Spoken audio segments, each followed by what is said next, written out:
Alright, looks like we are ready to begin. Sorry people, today we are a tad late because, well, I had no internet connection. The things of living in a destitute country, what are you gonna do? But well, fortunately it got fixed. All of this wouldn't happen if we had fiber here, but no. Fiber isn't a thing here. But well, what are you gonna do? Ladies and gentlemen, how have you been? Day number 5 of my Ultimate Collection showcase of PC game genres. Remember, we are doing an integral coverage of all PC game genres here in my collection that we've been doing for 4 days. This is day number 5, the 5th day. Today we're gonna cover arcade racing, simcade racing, kind of like a mix between simulation and arcade, and then of course simulation racing, all of the racing genres, anti-gravity racing, pretty much everything. Then we'll get to action adventure, then we have action adventure, and then we have hack and slash, and well, pretty much those are the main genres. Then we have fighting, 3D fighting, and 2D fighting. Right, so for those of you who don't know, in this series of videos, I cover pretty much the integral history of PC game genres. I go through my whole collection, as you know. I do this every year, more or less, or when there are significant changes to my collection in terms of special additions that I do, kind of like, for example, when I mentioned that I added a non-VR version of Half-Life Alyx last time, or the reverse engineered MOBAs or reverse engineered MMORPGs, so I can play them offline, or the modded arena FPS games that I showcased the other day, right? So far we've already covered RPG, RTS, real-time tactics as well, not only real-time strategy, first-person shooters, arena FPS, third-person shooters, space simulation, a pretty forgotten genre, twin-stick shooters, and Zelda clones. Well, we showcased the Zelda clones on Tuesday last time, and I've added this game, which is 19 Plus, a game that I forgot to add last time. So this is yet another isometric to the Zelda clone that I couldn't showcase last time. And this is the Mage Seeker, the one that I told you, that I promised last time that I was missing, which is the successor of Moonlighter. These are 2D isometric Zelda clones that I showcased right at the end. It's a pretty niche genre. Alright. Today there will be no intro at all. I won't waste any more of your time, just 4 minutes. Let us begin, because I've wasted enough time of my day because of the fact that I didn't have an internet connection. So let's get right to it. I need to get my blood flowing, so let's go. And we begin with arcade racing, and the game that started it all, pretty much the most prominent example, the epitome of arcade racing games, is pretty much the Outrun series. Now, besides having the original Outrun, both on the Nintendo 3DS, which has a pretty cool effect and that's why I highly recommend that version, the 3DS version of Outrun, much more than any other version. For example, I played it here. There you can see my Sega Genesis gaming library over there, which can basically emulate any Sega Genesis game, and they look fantastic on a modern monitor because they play at modern resolutions, and I upscaled of course you have options to upscale the the texture filtering, just so it's not linear bilinear filtering, which is pretty muddy, and it's not sharp. It's pretty muddy. So even though it looks great over there on the Sega Genesis gaming library of my PC, I would say the best version is the one on the 3DS because of the amazing 3D effect that Outrun has over there. Besides, it's a 2D game, so uh, pretty much it won't benefit a lot from upscaling the resolution. They are pretty old games. Though Outrun looks fantastic right here on my PC with this Sega Genesis emulator. Um, the Nintendo 3DS version looks and plays amazing. Now, but we're not talking about the original Outrun for the Sega Genesis. Here we have Outrun 2, a custom cover, pretty amazing custom cover that you can see there, just so I can showcase it perfectly. The original Outrun 2, the version of the Xbox Classic, is the original experience, the arcade experience of Outrun 2, and then during the 7th generation for the Xbox 360 and the PS3, Sega released this version, which is Outrun 2 2006 Coast to Coast. But it's pretty much Outrun 2, so I don't like calling this one 2006. The PSP, and by extension the PS Vita, especially the PS Vita, I would highly recommend that version because you can use the sticks. So basically, the 3DS for Outrun 1 for the original Outrun of the Sega Genesis, and the PSP for Outrun 2 2006. So you have both portable versions, and besides they look and play amazing. The PSP version, except for some specific drops in frames, is mostly 60 FPS. So there you have that covered. You have Outrun 1 on the 3DS, and you have Outrun 2, this version 2006, on the PSP and the PS Vita. But this version, the PC version, which is the one I also play, these are arcade games that you pretty much need to have on both portable and on home console. This version is amazing because this version of Outrun 2 has fixed bloom. It plays at perfect 60 FPS. The frame rate cannot be unlocked in this version because it's kind of like hard coded. It's pretty much hard coded, but it works extremely smooth at 60 FPS. Because it was meant to work like that. Besides, I have a G-Sync monitor, so it's butter smooth. It's like one of the most smooth games I've ever seen, even if it works at 60 FPS, because the game engine was designed to work at that frame rate. And if on top of that you add a G-Sync monitor, I can assure you this modded version of Outrun 2 Coast to Coast, it's an absolute spectacle. It's an absolute show to witness. I have a video in my channel in which I showcase it, and you can see how smooth it is.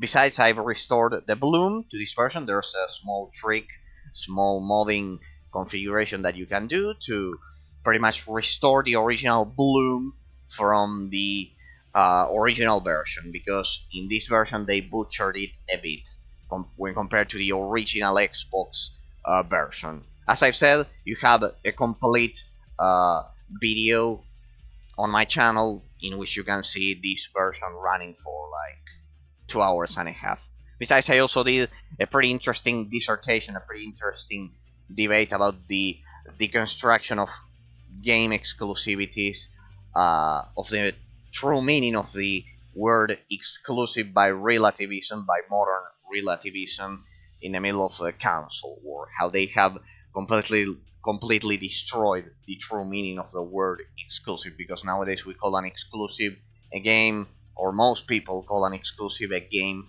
that is also released on PC but not on the rival platform, kind of like Street Fighter 5, I remember, on the PS4 and PC, but not the Xbox, and that's not an exclusive game. The true, objective, and natural meaning of the word exclusive means only on said platform, on one platform. So, pretty amazing version. Highly, highly recommended. Completely compatible with any joysticks. Pretty much all of the racing games that you'll see here, they're all compatible with modern joysticks. So that's why you won't see split second here. I had to get the Xbox 360 version because precisely the Xbox 360 and the Xbox One joysticks simply wouldn't work uh, with split second on PC. Alright, besides you don't have the exclusive console DLC. Horizon Chase Turbo, pretty much the most modern incarnation of Outrun. If you liked the classic Outrun, Outrun 1, or this version, Outrun 2, which is pretty much the 3D perfection of Outrun. These are all arcade racing games. In case you don't know, I'm not going a lot into details because pretty much we all know what Outrun is all about. And yeah, pretty much Outrun is basically the most arcade racing experience you can have. Extremely smooth controls, but there are no physics applied to it. Kind of like it's arcade style control. Like the classic birth of this genre, the racing genre, is arcade without physics applied to the cars. Right? There's no real gravity physics simulation yet in this period of time that we are covering. Just so you know, one of my first games, which I have right up here, is a racing game. In fact, the first game I've ever played is a racing game. It's this one. I don't know if you can see it. I'll try to. It's my first ever game. I still have it. Yes, it's from Ubisoft. It's Supercomputer Animal Racing Simulator, commonly known as SCARS. This is the Windows 95 version. This is the original CD, as you can see here. Made by Ubisoft in 1998, if I'm not mistaken. I bet there you could see the Windows 98 logo. But yeah, pretty much. Yes, I have it right here. My first ever game. You should always do that. It's always great. Yes, my first game was a PC game for Windows 98. Right. So it's a Mario Kart clone. Scars is a Mario Kart clone. Someday I have to showcase that game. It's a Mario Kart clone, but much harder. It's 3D. It looks amazing. The PC version, I had the pleasure of playing that PC version. Of course, I can no longer play it because I would need to emulate Windows 98, which is pretty hard. I don't have the means to do that. So yes, pretty much. It's it was a pretty great game to begin my adventure with video games. And yes. As you can see, I love this genre. I especially love this genre alongside RTS, right? Because they were kind of like the OG genres the first two genres that I played, Scars, and of course Age of Empires and StarCraft. So RTS and racing, they have a special place in my heart. Then of course Pokemon Yellow was the other first game that I played. So well, going back to Horizon Chase Turbo. Sorry for that. Horizon Chase Turbo. It's a Brazilian game. This one has all of the expansions. I took the time to get all of the expansions and everything. And after a lot of updates, this game has turned out to be amazing. There's also the PS Vita port of this game. Was one of the last games ever released on the PS Vita. physically. I think it has a physical version, but the PC version is pretty much the most complete version and the OG. So if you liked Outrun, here you have a modern alternative.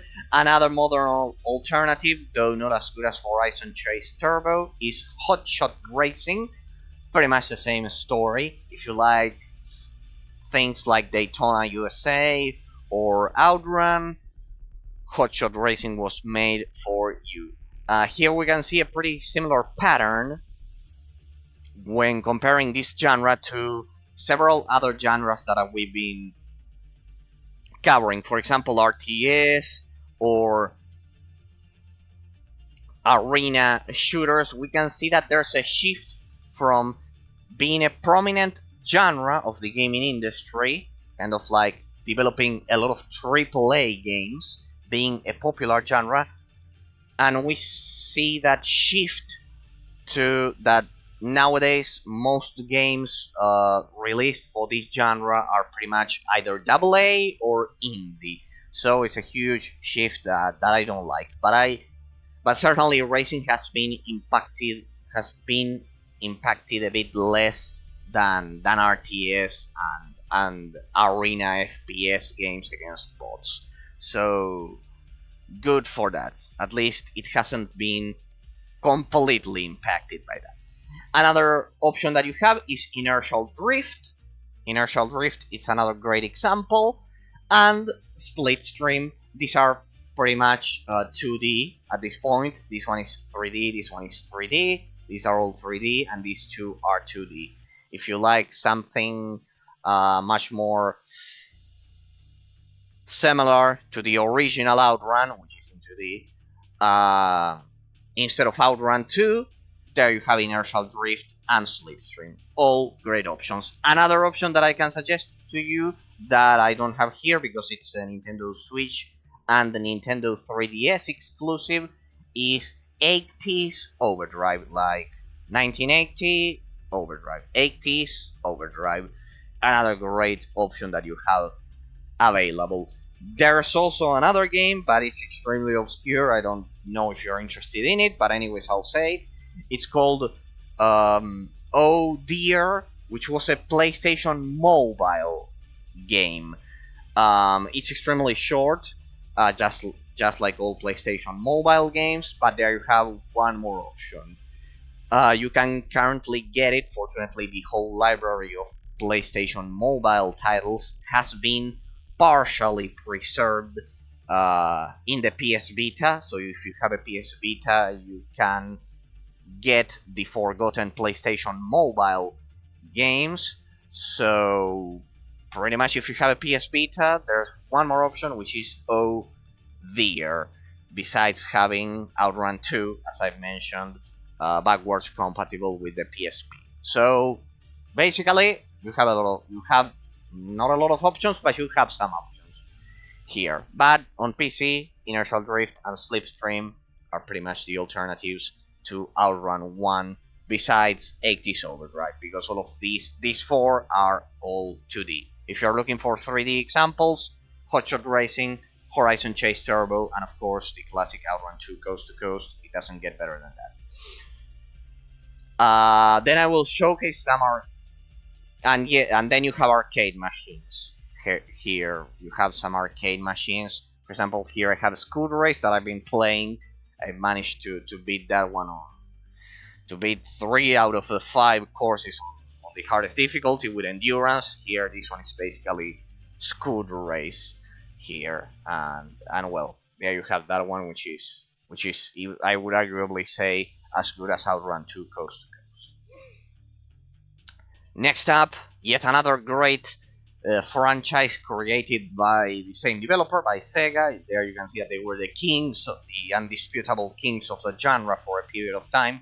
Especially in this period of time, they also released a lot of arcade machines for these games. Consider, for in case any of you is younger, you will see that these games were originally released in arcade machines, kind of like with a real steering wheel and a couch and everything, so you could play them on arcades, right, rather than at home. It was a transition period the 80s and the 90s, going from arcade machines to home consoles. Arcade machines were strong up until the early 2000s. So in this period of time, we are looking at the golden age of arcade machines. So, and a lot of these racing games were delightfully in a pretty delightful way, or perfectly, let's say, on those arcade machines. But well, we have Crazy Taxi 3 High Roller. Few people know about this entry. You have the original Crazy Taxi on Sega Dreamcast, on arcades. I would highly recommend the Xbox 360 version. It's pretty much a modern HD version of it. So Crazy Taxi 1, Xbox 360 or PS3. Crazy Taxi 2, which is pretty unknown, there's only one modern option to play it, which is the PSP. Believe it or not, yes, the PSP has a port of Crazy Taxi 2, so I have it in my PS Vita, which is backwards compatible. It has a PSP built inside, so pretty much that's the pattern, the strategy that you want to follow. Xbox 360 and PS3, Crazy Taxi 1, PSP, Crazy Taxi 2, and then on PC or the original Xbox, you have Crazy Taxi 3 High Roller. What's the problem with this game? There's a problem that you cannot only play with the upper bumpers. You cannot use the classic bumpers that you can apply a bit of pressure and kind of like simulate the pedal and the brake and the throttle and the brake of a real car. So if you can look past that problem and the fact that it's hard coded at 30 FPS, those are the two limitations this board has. It works perfectly with modern resolutions, modern textures. It even has a lot of graphical options. But yeah, pretty much if you can endure not using the classic bumpers that the GameCube and the Sega Dreamcast first popularized, kind of like you apply that as you apply pressure, the throttle it's as if you were stepping on the throttle with progressively more strength. If you can endure that you cannot do that, this version is perfect, playable at modern resolutions and at 30 FPS. Sadly, that's the other drawback. But the textures look great. The graphics of this game look great on modern PCs. I've tested it. It plays great, so it's perfectly playable. This version. A lot of people don't know about this version, and it's a damn shame. I don't know if I modded it so it could run at unlocked resolutions. I think I didn't mod it. It has a lot of graphical options if I remember correctly. So yeah, perfectly playable. Taxi Chaos. This one is a modern incarnation of Crazy Taxi. Pretty much, if you like Crazy Taxi, you love this modern indie title with modern graphics. So yeah, pretty much it's a modern indie clone of Crazy Taxi. Would I recommend it? It's not as good as the original. Of course, it's not as good as the original, and it also doesn't have the quality, the incredible quality of Horizon Chase Turbo, which is it's pretty much a faithful incarnation with all of the quality that Outrun 2 had. This one is a rather indie title with a much smaller budget and also less polish. It's not as polished as Horizon Chase Turbo, right? So yeah, pretty much. Don't expect perfect quality, but if you're more looking for a modern incarnation of Crazy Taxi, there's one, and it's on PC. I'm also telling you this because this one wasn't on PC Uh, at the beginning, when it was released, it was only for consoles, and now it's on PC, so you can play it on PC. Midnight Club 2, yeah, few people know about this one. The Midnight Club series. Let's first tell the story of the Midnight Club series. We get into a pretty one of my favorite stories of the gaming industry. The story of the Midnight Club series. The Midnight Club series is kind of like the evolution. Is the evolution of Midtown Madness. Well, if you read the description of my Twitch channel down below, you will see that one of the first games I played was also Midtown Madness after Scars. Developed by Angel Studios. First, there was Midtown Madness 1, Midtown Madness 2 on PC. Those are the ones that I played around the year 2000. You need to have Windows 98 pretty much. And after that, several years later, the one game that I feel that should have that's a game that really needs a remake, that desperately needs a remake, because it's the one game that is almost impossible to play, which is Midtown Madness 3, developed exclusively for the original Xbox. Now, what's the problem? I usually can access original Xbox games. I can usually play original Xbox games through the backwards compatibility of the Xbox 360. The problem is that it's a partial compatibility. It's not the best of the world in the world at all. So yeah, pretty much. And among those games, Midtown Madness 3, which was an original Xbox exclusive, it's impossible to play. It's pretty much impossible to play. The only way is to have a physical original Xbox, which back in the day were extremely expensive, so I could never get one. I think that nowadays I haven't found any online at all or anything. They are extremely difficult to get, and besides that, you would also need to get a Midtown Madness 3 copy, a physical copy. So it's a game that has been lost to time.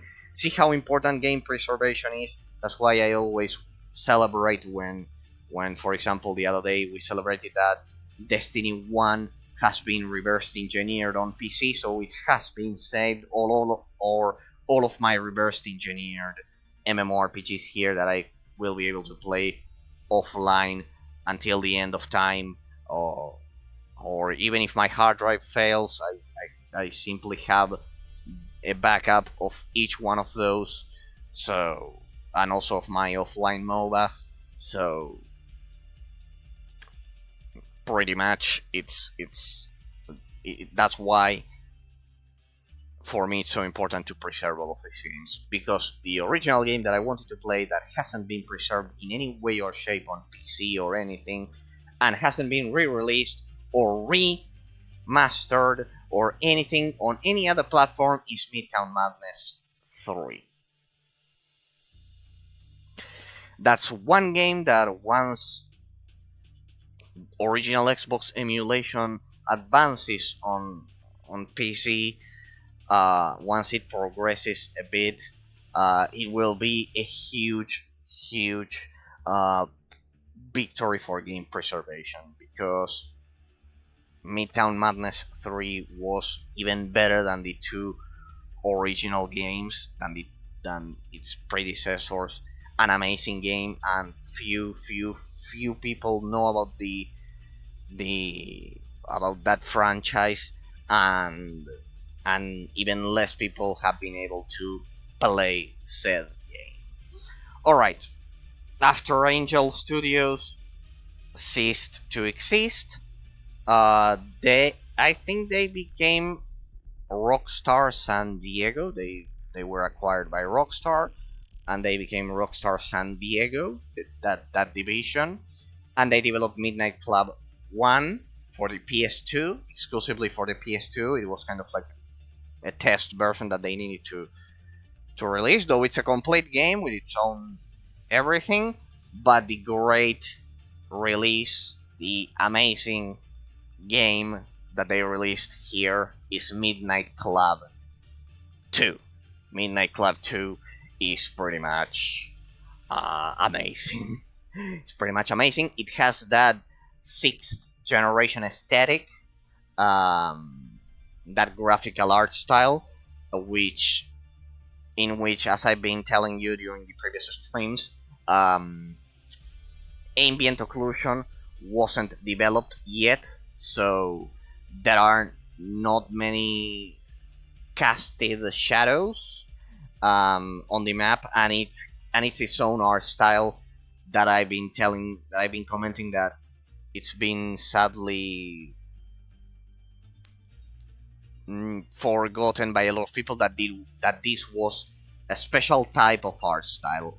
For example, it's the case of Advent Rising that we covered the other day, of the Punisher, of Stabs the Zombie, a rebel without pulse. It's the case of World of Warcraft, the original graphics, Knights of the Old Republic, Halo 2, and all games developed from the early 2000s all the way up to 2007. It was a pretty unique graphical style, 3D graphical style, but without ambient occlusion. That that pretty much was unique, and it's the one that I grew up with, and it's the one that I love. Right, so for me, games that have the particular art style without pre-ambient occlusion of 2007, more or less, with Crysis, it's a unique art style, and it's my favorite. Republic Commando, for example, Star Wars Republic Commando, and Midnight Club 2, it's amazing. It has the same problem as Crazy Taxi 3, in that you can use an Xbox One joystick or an Xbox 360, but you have to use this bumper, not the pressure bumper that we usually use in modern racing games. It has the same problem in terms of resolution and frame rate. No, this one is much more. It was an incredible port because it has unlocked frame rates. I'm sure that this is a game from the early 2000s, and it has unlocked frame rates. It can be played at 140 FPS, and it has unlocked resolution, and it looks amazing. And it's pretty much Midtown Madness 5, because 4 would be Midnight Club 1. So yes, after this one, there is Midnight Club 3. There is Midnight Club 3. I have it on my PS Vita because it was available on PSP as well as the PlayStation 2. Yeah, it was exclusive of PlayStation systems. So PlayStation 2, you have two options: PlayStation 2 or PSP, and by extension PS Vita. I would highly suggest PS Vita because you'll be able to play it thanks to the backwards compatibility and having the library of the PS Vita. So pretty much it's a win-win situation. So Midnight Club 1, sadly, only PS2, and well, it's backwards compatible with the PS3 program, but I would highly suggest you don't do that because usually the PS3 doesn't like playing, even if it has custom firmware, it doesn't like playing PS2 games except those officially released by Sony, and I think Midnight Club 1 is not part of those. But yeah, you can play it, but it will have, yeah, it could increase the temperature. If you can control the temperature of your PS3, you can do it. Otherwise, it's confined to the PS2, the first Midnight Club. Then we have Midnight Club 3, as I've said, and then there's Midnight Club Los Angeles, which is the one that I played, I think last year. I played that one. Amazing game. That one you can play it on the PS3 or the Xbox 360. Pretty much I played the Xbox 360 version. Amazing game. Highly recommended. Midnight Club Los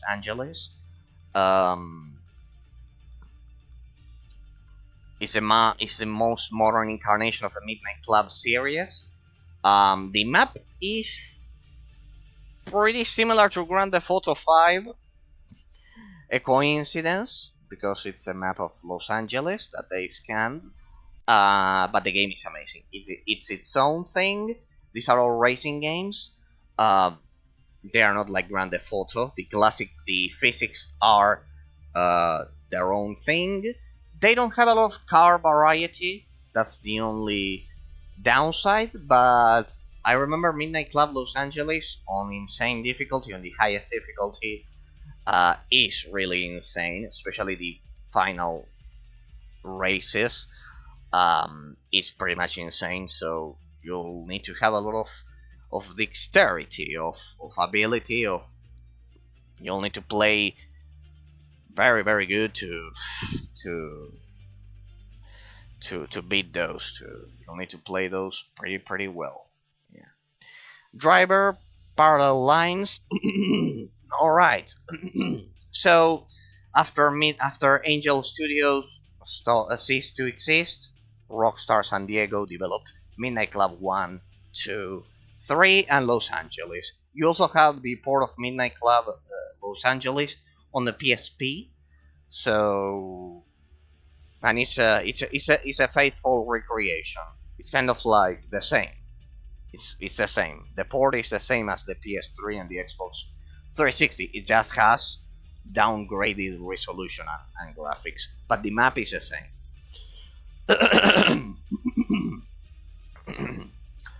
Driver, the Driver series, people. The Driver series, just like Rockstar developed the Midnight Club series and Angel Studios, its predecessor, the Midtown Madness series. You also have Motocross Madness, which is a spin-off. Ubisoft developed their own version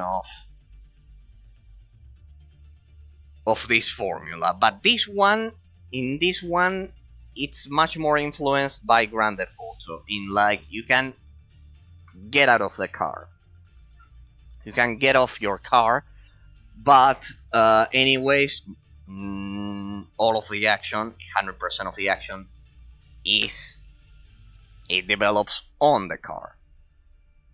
When you are driving, not when you are walking or those things.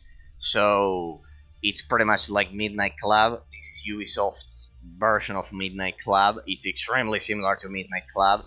The graphics are even similar. So yeah, pretty much. If you are looking for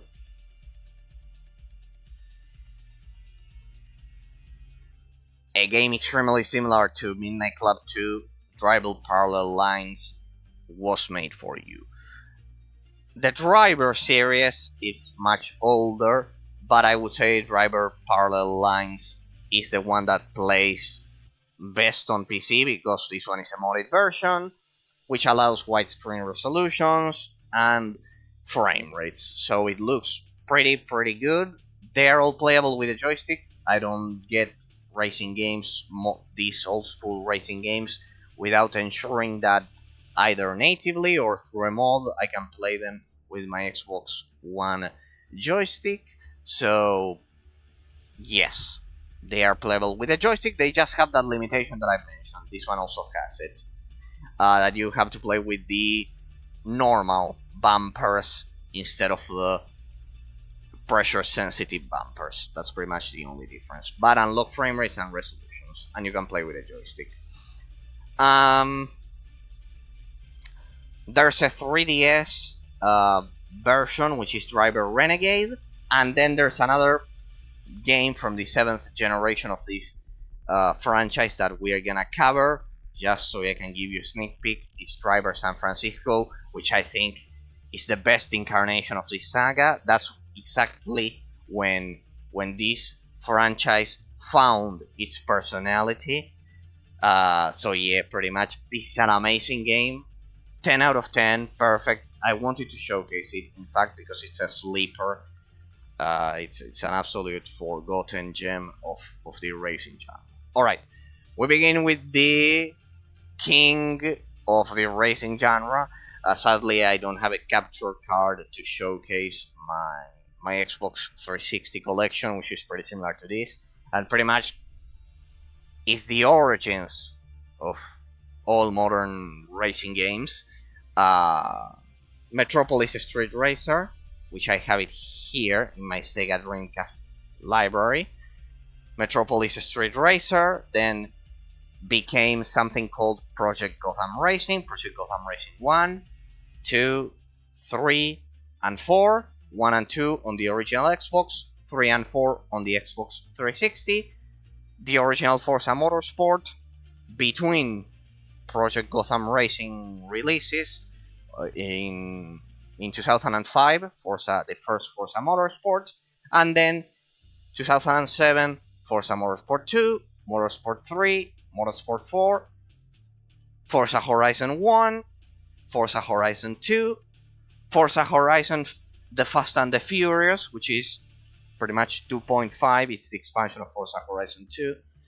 And then here, knowing all of that huge story, there was a studio behind all of those games called Bizarre Creations, also responsible for the development of Geometry Wars, which was here.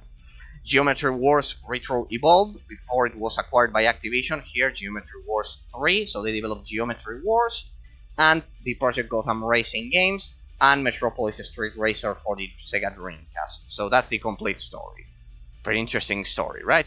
The first game, Metropolis Street Racer, exclusive to the Sega Dreamcast. Bizarre Creations. Then the 4 Project Gotham Racing games. Bizarre Creations.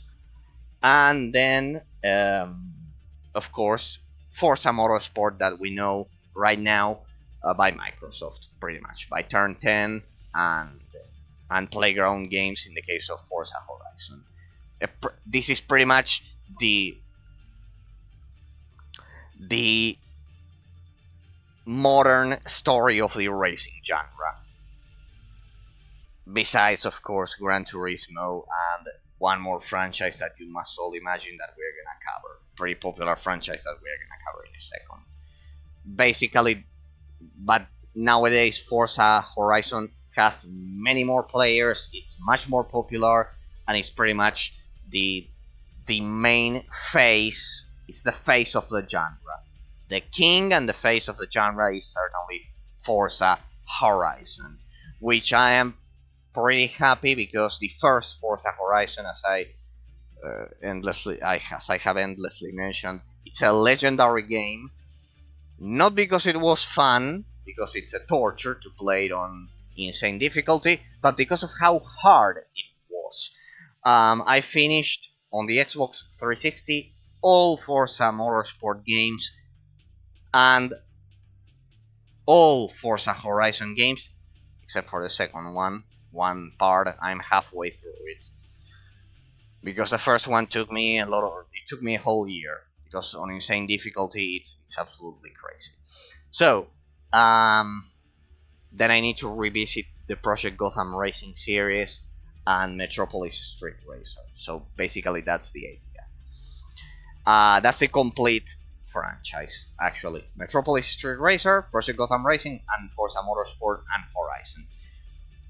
After Forza Motorsport 4, there was the transition from the Xbox 360 to the Xbox One was a disaster. So Forza Motorsport 5 is basically forgotten and dead. Forza Motorsport 6 is basically forgotten and dead. A lot of microtransactions, online only, an absolute disaster. This franchise almost died because of those decisions, and yeah, pretty much a pretty dark age for this majestic series of racing games. Fortunately,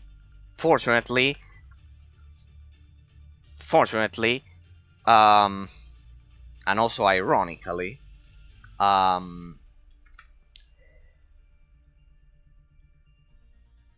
also ironically, the give me a second because I want to ensure this is working.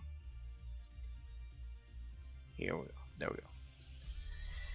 Fortunately, fate, destiny, however you may want to call it, didn't want this series to die, even if its original creators, or not the developers, the publishers, Microsoft, pretty much did everything so it would die.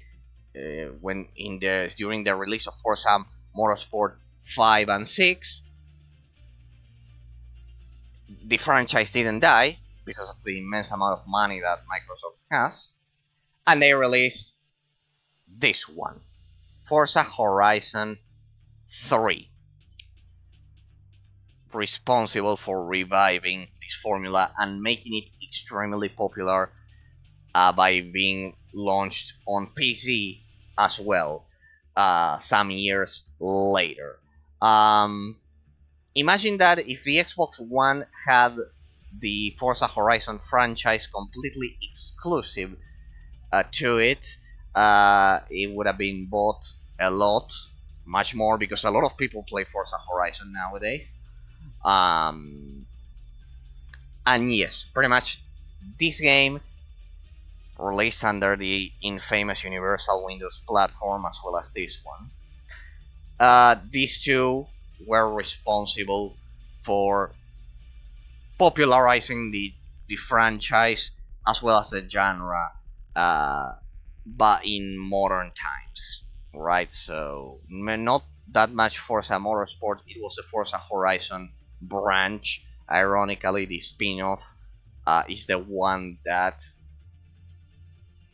successfully landed on PC and popularized the simcade racing genre, because these games nowadays are pretty much a mix between simulation and arcade racing. The first Forza Horizon game, no, be careful, that one is a full simulation game because it was also developed by Turn 10, not just Playground Games. It was a combined effort. Then Playground Games developed the rest of them. But the first Forza Horizon, it's a simulation game with the shell of an arcade racing game. So be careful with it. That's why it's so incredibly difficult. It's just as difficult as Forza Horizon, as Forza Motorsport 2. It has a nasty rubber band artificial intelligence. I've told the story 1,000 times. It's a pretty amazing franchise that has evolved a lot throughout the years, that I love to always go back and explore. In the case of Forza Horizon 2, the Xbox One version has a totally different engine when compared to the Xbox 360 version, and while the physics and the graphics are better on the Xbox One version, the definitive version is the one on the Xbox 360. Why? Because the Xbox 360 community, modding community, developed a mod which, as I always say, turned the inferior version into the best version, because Forza Horizon 2 on the Xbox 360 ended up having more car variety than the Xbox One version licensed by Microsoft. And it uses the engine of Forza Horizon 1, which was pretty amazing anyways at the time, so it looks pretty good. Not as good as the Xbox One version, but at least it will look exactly like Forza Horizon 1. And besides, a few people have the Xbox One, kind of like, not the series, the Xbox One, which played the original version of Forza Horizon 2. Right, so a few people bought that console because it was a disaster, online only and everything. But when they removed it, it was too late. The console was a disaster. They ruined Forza Motorsport 6 and 5 with a lot of microtransactions. Forza Motorsport 6, you can have it on PC. It's a freemium game or something like that, but it's online only, so it's an absolute disaster as well. They almost killed their own franchise. Good job there, Microsoft. You almost killed one of your most prominent franchises. But well, then Playground Games revived it with Forza Horizon 3, And then turn 10, managed to develop Forza Motorsport 7, and they are about to release Forza Motorsport 8. Then we have Forza Horizon 4, which is arguably the best modern incarnation of the series. I think it's better than Forza Horizon 5, but yeah, the crown definitely goes to the first Forza Horizon, without a doubt. I haven't played these ones, I haven't completed them, I have played them. But I highly doubt they are as nasty as Forza Horizon 1, because, as I've told you, that game has a nasty rubber band artificial intelligence, and it's almost impossible to complete. It gets to a point that you question your own existence, that you wonder if you'll ever be able to beat that damn game because of how brutally difficult it is. I don't think anything gets even close to that, so these ones for me will be a walk in the park when compared to that one.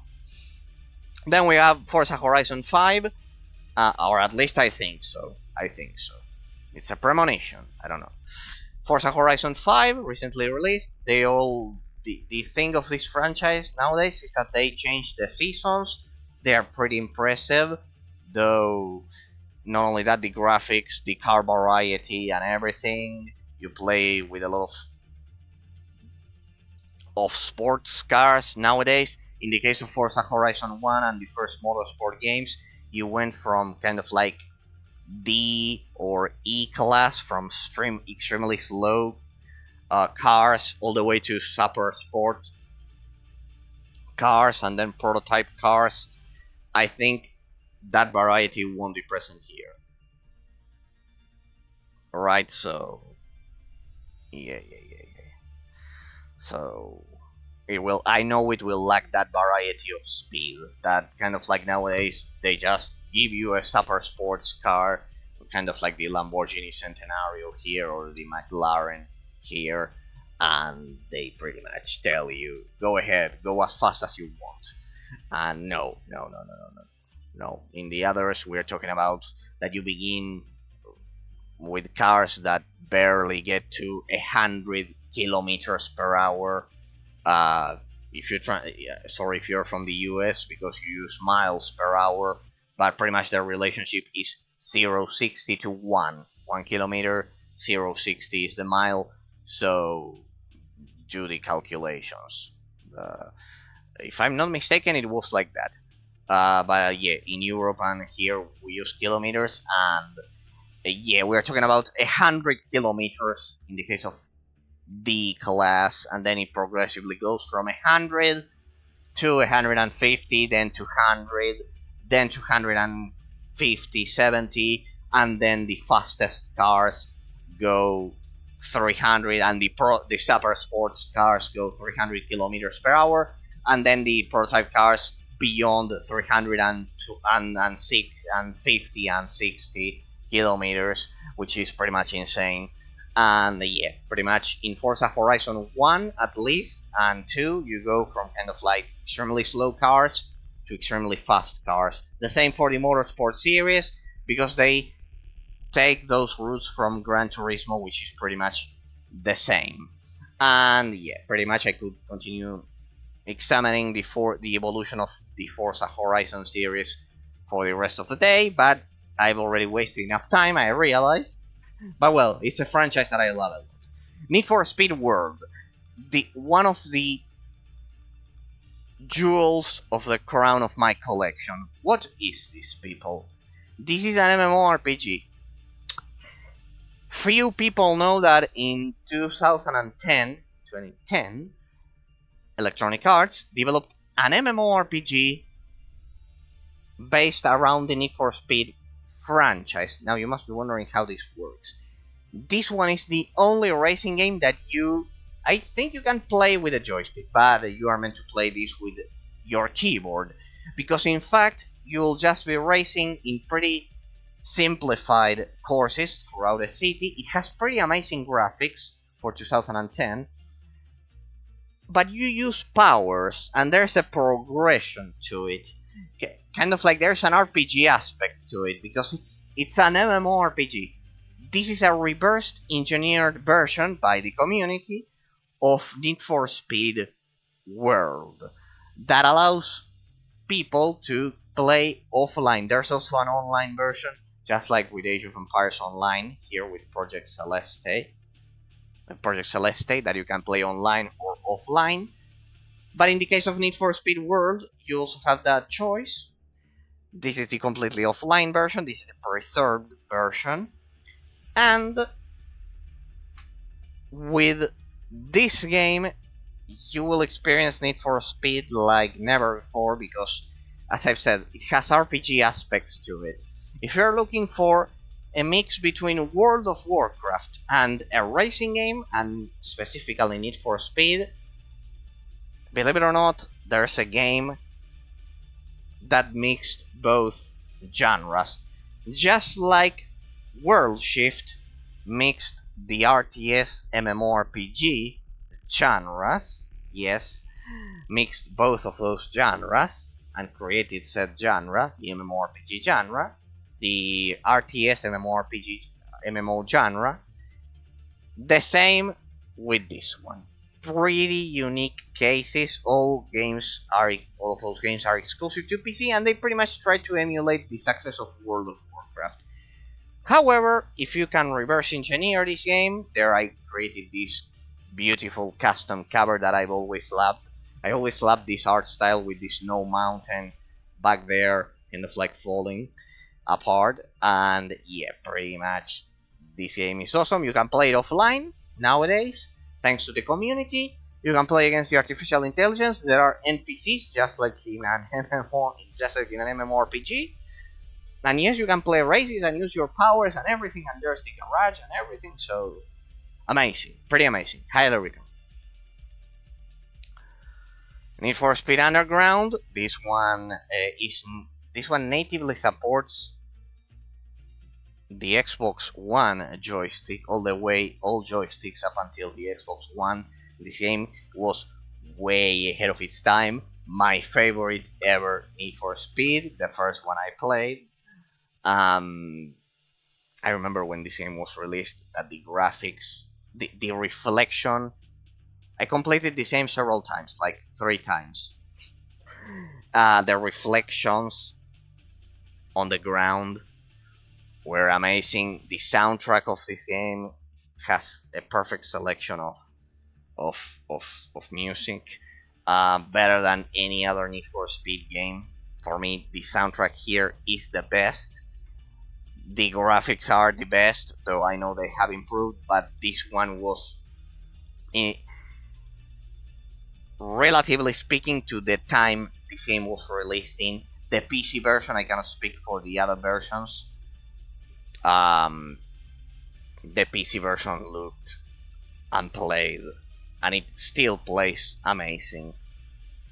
This game has unlocked frame rate, and it has unlocked frame rates, believe it or not. If you mod it, the frame rate will be capped at 60 FPS. It's a little bit of a trade-off. Instead of 140, it'll go down to 60. Why do I say this? Because this version of Need for Speed Underground is modded. This is a modded version of Need for Speed Underground. This is Need for Speed Underground Redux. It's a modern mod recently released with ray tracing, with amazing graphics, with new textures, but it keeps the aesthetic of the original. As I said, this game natively supports any joystick, so you won't have any kind of issues. It was way ahead of its time. And with the Redux, and if you play the Redux version, the graphics are amazing. With the Redux mod, I modded this game because I love it. And well, if you are willing to trade 140 FPS for 60 FPS, but with ray tracing and everything, this version is amazing. I need to showcase this graphically enhanced version, modded version, because it looks like a modern game. It looks like a modern game. This one isn't modded. The mods for this game are shitty, contrary to the other one. I finished all Need for Speed games, all of them, except for the last one, the Need for Speed Payback and Heat, and those that have been. There's this new one, Need for Speed Unbound, that was released recently. It looks pretty good. It doesn't look bad. I mean, the problem is that it's full of wannabe gangster haircuts and stupid things like we get nowadays. But the gameplay mechanics are good. That's what I want to say. No one. Need for Speed Underground 2. They work. I think I modded this one to work at modern resolutions. Just that. Widescreen resolutions. Pretty much nothing else. No text. No graphically modded textures. No, just the. I didn't mod the textures. Just the resolution. This one, of course, has the textures plus the resolution modded plus ray tracing. This one is it's an absolute. This one is crazy. This version. This one is the classic version, 140 FPS, unlocked frame rates, and unlocked resolution. Pretty much amazing game. So here I can appreciate the original art style because it was the same as the first one, and yeah, pretty much. Need for Speed Most Wanted, the favorite Need for Speed game for a lot of people, for a lot of people. This one I need to replay it, because this one is a graphically enhanced, modded version. This one I also need to showcase it. The problem with these games is that the soundtrack is full of copyright songs, so...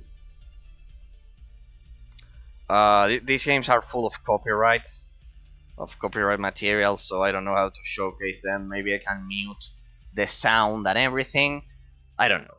But, yes, this is a graphically modded version, unlocked frame rates, unlocked resolution. I think they changed the game engine here, so it only goes all the way up to 60 FPS.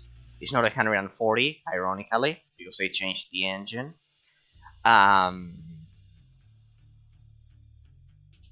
Yes. Frame rates all the way up to 60, not unlocked.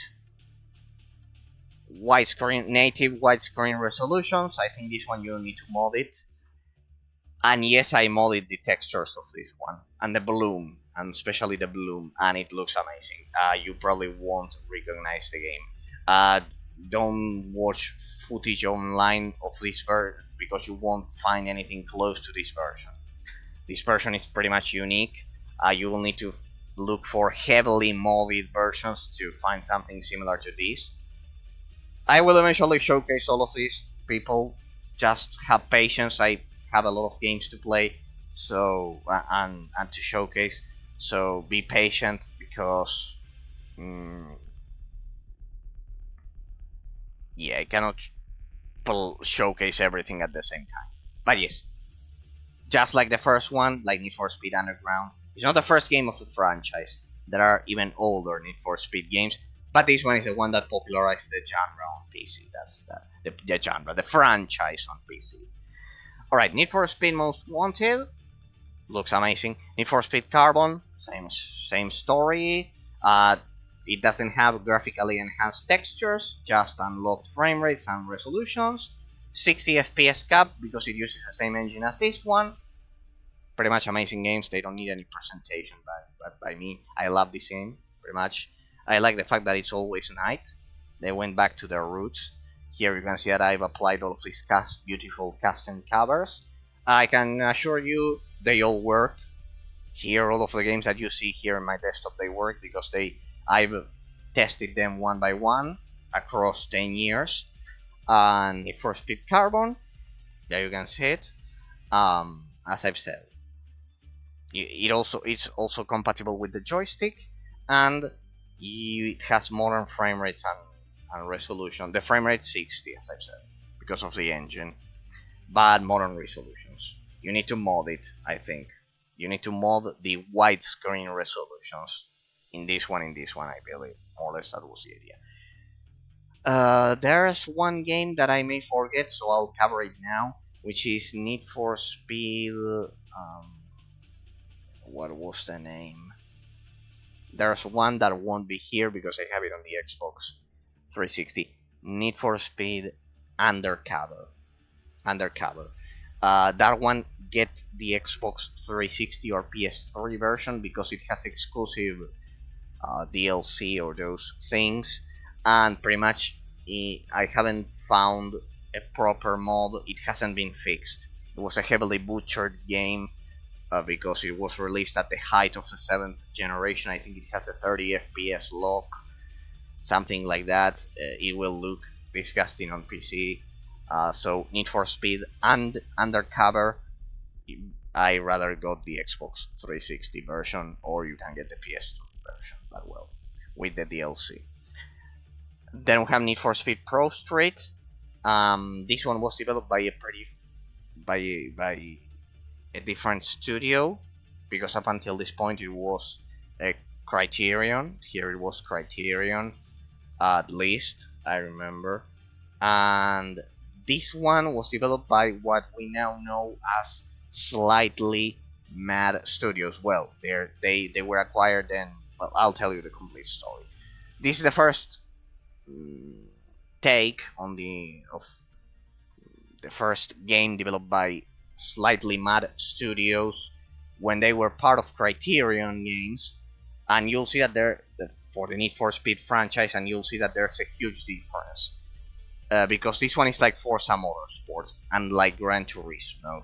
This one is much more similar to those games, to the simulation genre, rather than the classic arcade genre that the Need for Speed franchise was used to. So yeah, pretty much Need for Speed Pro Street is its own thing. This is a modded version to support widescreen resolutions. Once again, it uses the same engine as Carbon and Most Wanted after they changed it after releasing Need for Speed Underground 2. So it uses the same engine, but it was developed by what we then knew as Slightly Mad Studios. I say that because then they were acquired by Codemasters, and then Codemasters was also, they ended up being acquired, I think, by Electronic Arts once again. I don't know, a pretty dark story. I don't remember who acquired them then. But yeah, another great studio that we are gonna cover today within the framework of the racing genre, in this case, which is Codemasters. But well, just so you know, this one, if you're looking for a Need for Speed game, which actually is much more similar in terms of physics and gameplay mechanics to Forza Motorsport, not Forza Horizon, and Gran Turismo, much more similar to the simulation pole. Let's say there are two poles in this genre, simulation and arcade racing. If you're looking for a Need for Speed game that is much more similar to that simulation style, Need for Speed Pro Street was the first one in this franchise. Then we have this game that I've also completed after a lot of time, because this is the pretty much popularly known as the Dark Souls of racing games, alongside some others, but this one is a huge example, an extremely prominent example. Need for Speed Shift. This game is brutally difficult. We are talking about Forza Motorsport 2 or Forza Horizon 1 level of difficulty.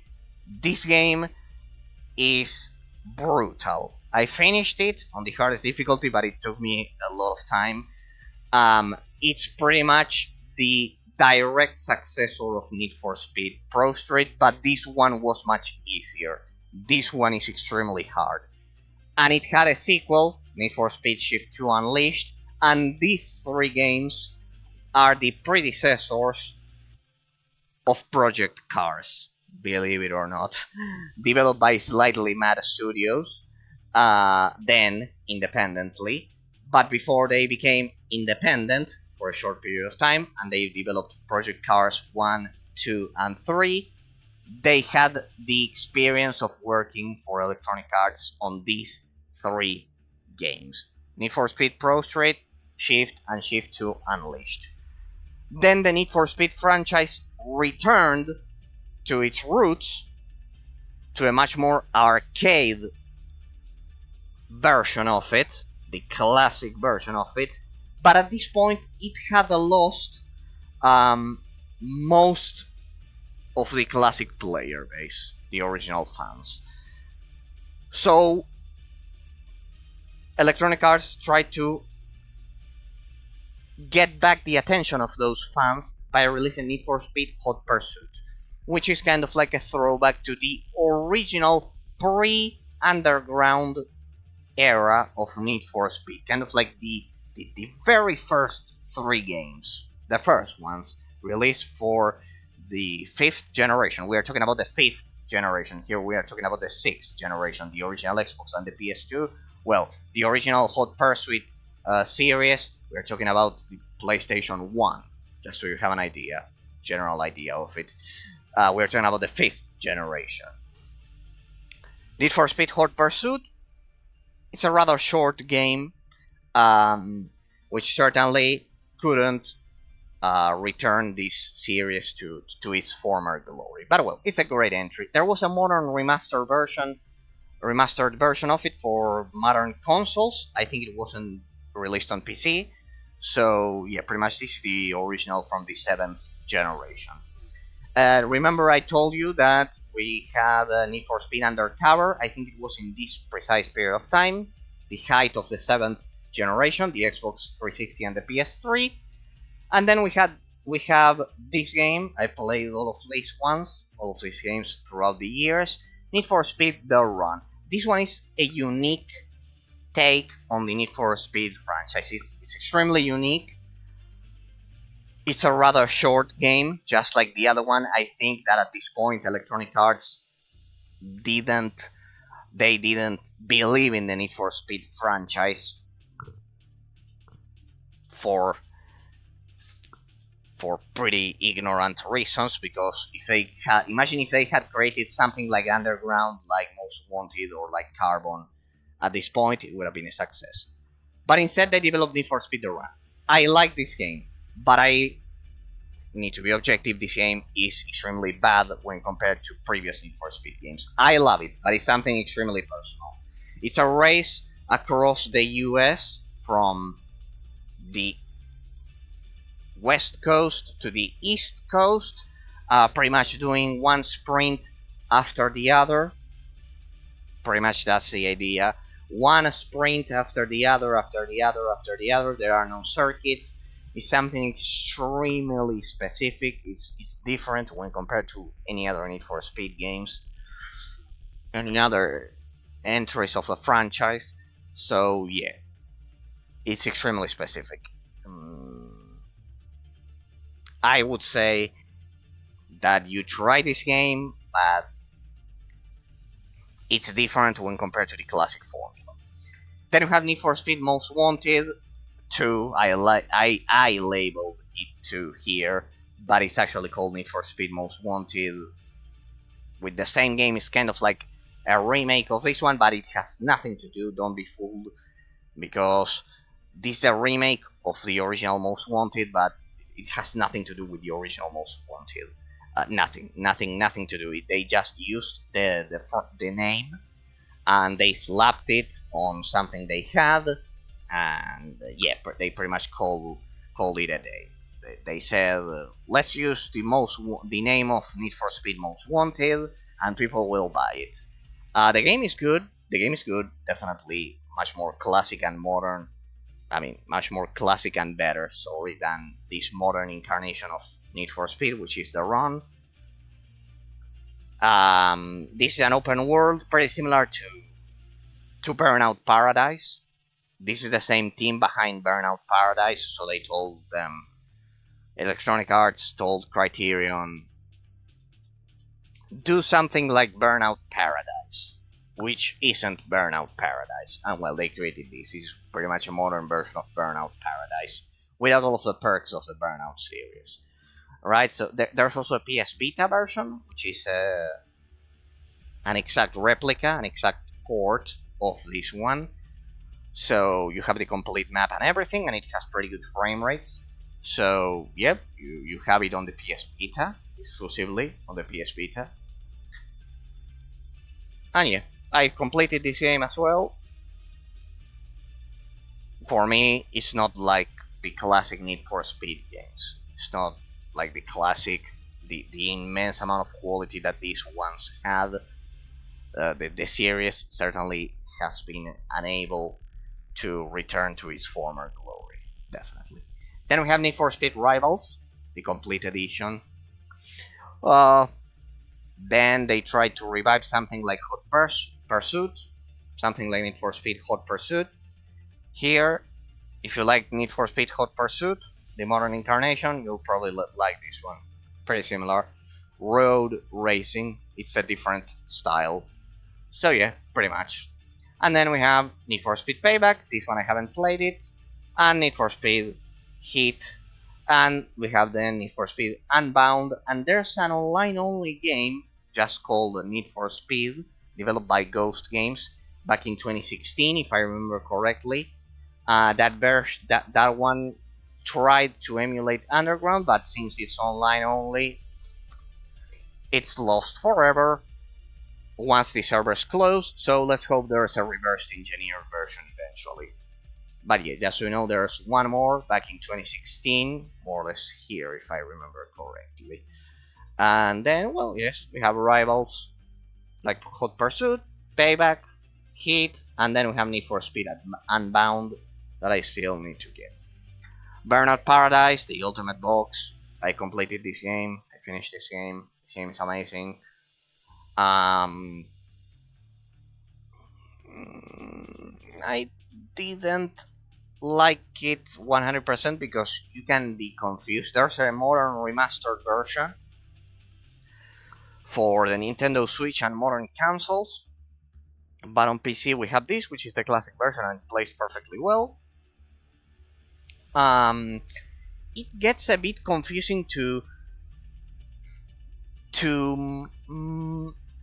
how do I put it, to maneuver through the game world in this game. It's a bit difficult. It's a bit difficult to do that. Sometimes, especially in sprints, you lose the objective. It's something that happened to me in Burnout Paradise and in Midnight Club Los Angeles. So yes, pretty much. In Midnight Club Los Angeles and Burnout Paradise, you can get lost because you kind of like you're always in this persistent open world map, and the sprints are within the city.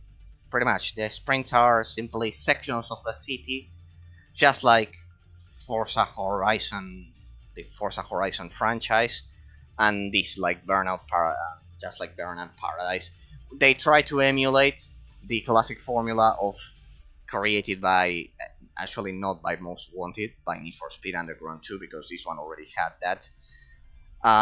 They try to emulate this classic formula, kind of like the open world formula that then was implemented in Need for Speed Most Wanted, Carbon, not in this one, not in this one, not in this one. Those are like motorsports, and then only also in this one, as far as I can tell, and then these ones.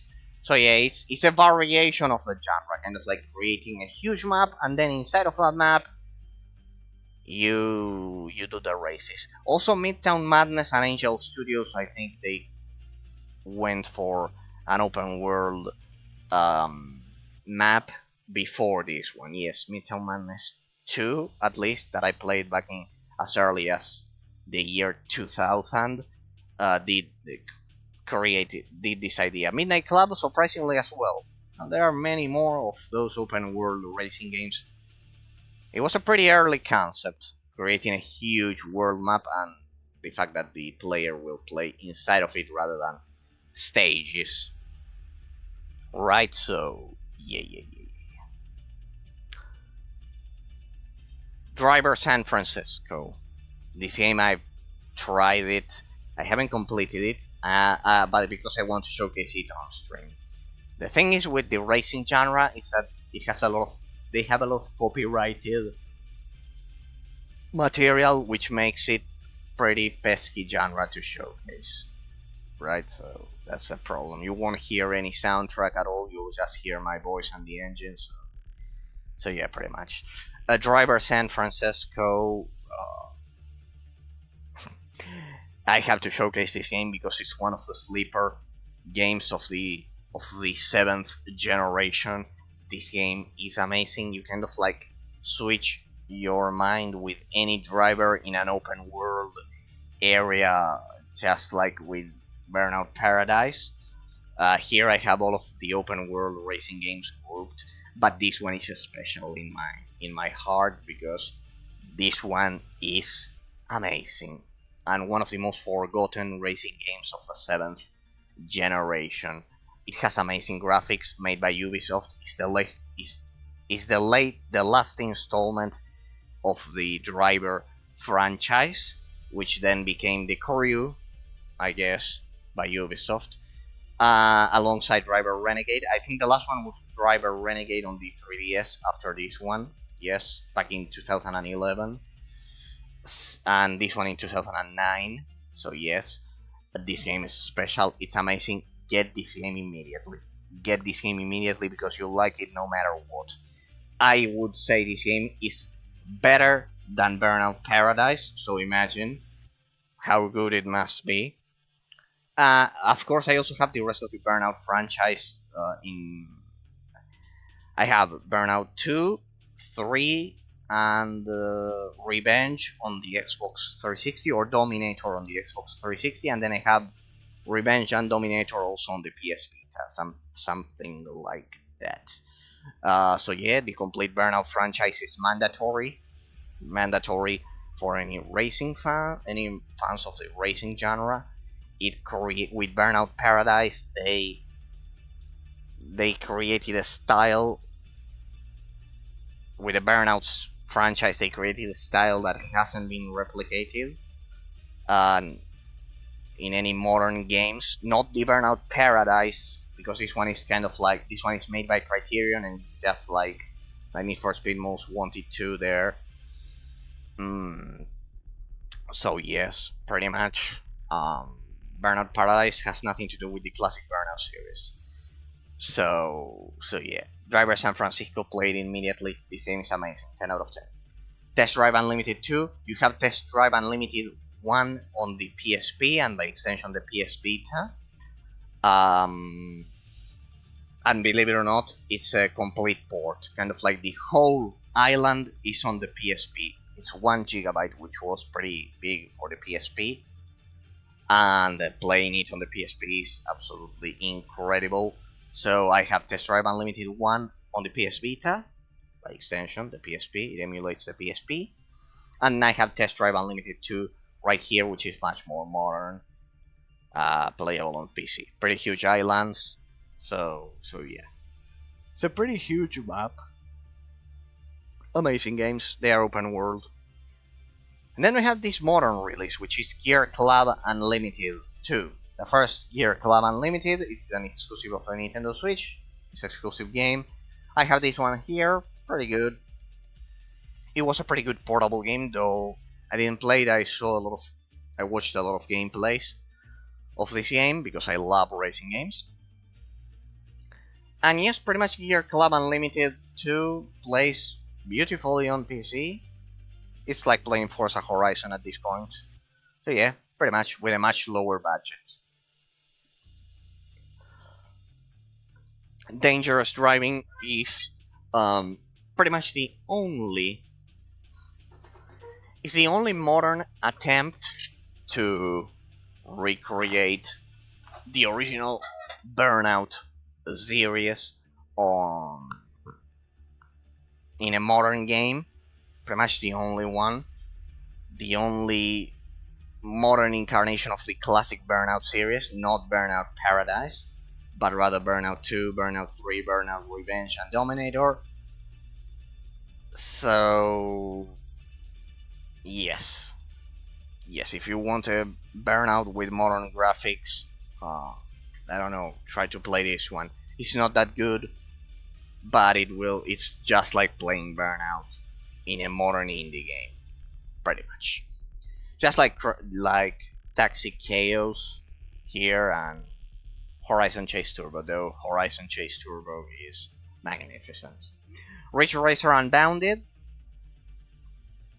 Pretty much I have the original Ridge Racer franchise dates as far back as the PS1, if I remember correctly, with Type R4. Then I have Ridge Racer 6 on the Xbox 360, Ridge Racer 7 on the PS3, I don't have that one. Then we have the PS Vita version. I don't remember the name, but there's a PS Vita version of Ridge Racer that I have. Yeah, pretty much. And then we have this one, Ridge Racer Unbounded, the last entry of the franchise, pretty much. Completely different because this one was developed by Bugbear, which they are the developers of the Flatout series, which I don't like. But here they respected kind of like at least some of the gameplay physics of Ridge Racer, some of them, and it's pretty good.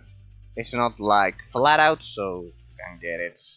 The physics, yes, the physics are a bit more like Flatout, but there's no drifting, so I mean, there's no drifting. The drifting is much more like normal arcade racing games rather than Flatout. In Flatout, it's kind of like dirt roads and those things. Here, the physics are a bit more normal. They are a bit more, let's say, I don't know how to say it. Yeah, they simulate road instead of dirt. Like, it's as if you were normally driving, like in most arcade racing games. Evolution GT, a pretty forgotten game that I have here, and believe it or not, this one was a competitor of Gran Turismo and Forza Motorsport and Project Gotham Racing and Metropolis Street Racer. And yeah, just like many others, like Sega GT 2002, and there was one made by Capcom, Automobilista, many more. They were all GT clones of Gran Turismo. It was a period of time in which everyone tried to copy Gran Turismo. Gran Turismo is pretty much the origins of the simulation style of this genre. And then Metropolis Street Racer, as I said, Project Gotham Racing, Forza Motorsport, they carry the torch nowadays of the simulation racing genre. Up until Gran Turismo, it was all arcade, pretty much. It was all arcade, and then shortly afterwards, the release of Gran Turismo and Gran Turismo 2, back in the 5th generation, the first one, and the second one as well. After that, in the year 2002, 2003, there are a lot of clones. Evolution GT is one of them. It plays at unlocked frame rates on PC. Believe it or not, it's just like playing Gran Turismo 3, let's say. The same as Sega GT 2002, pretty early examples of this genre, but I love it. I love all of these until Metropolis Street Racer came around, and then became Project Gotham Racing, and then became Forza Motorsport, until Forza Motorsport was given the torch of the simulation racing genre. There were a lot of games that tried to take the podium, precisely to take the mantle of the successor of Gran Turismo. At this point, I'll do a stop and go over here because this is Gran Turismo 4. This pretty much, I have Gran Turismo 5, 6 on the PS3. I have Gran Turismo 1 on, I think it's on my PS Vita. So yeah, pretty much the only one I missed is Gran Turismo 2 and 3. And yes, pretty much. I think I played all of them except for the last one, except for Gran Turismo 6. Of course, nowadays we have the modern Gran Turismo Sport on the PS4, which I think they patched it with offline connection, with offline without an internet connection. Originally, it was an online-only game. Pretty shameful display by Sony trying to push a game like that, online only. By the same time, after Drive Club was released, Gran Turismo Sport, and then we have Gran Turismo 7 that was recently released on the PS5, but it's a disaster. Sorry, it's a disaster. If you compare that to the scope of Gran Turismo 4, 5, and 6, which I think is the modern height of these games, uh, the difference is absolutely brutal, absolutely brutal. So yeah, pretty much. Yeah.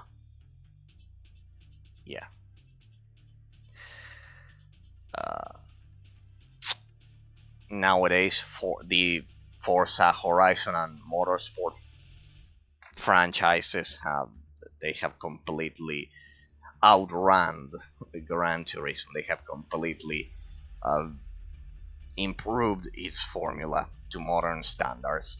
But in this era, the early 2000s, the transition between the ending of the sixth generation of the PS2 and the beginning of the seventh generation, the PS3 and the Xbox 360, Gran Turismo 4, 5, and also, well, then we had Gran Turismo 6 back in 2012 or something like that. It was much more modern.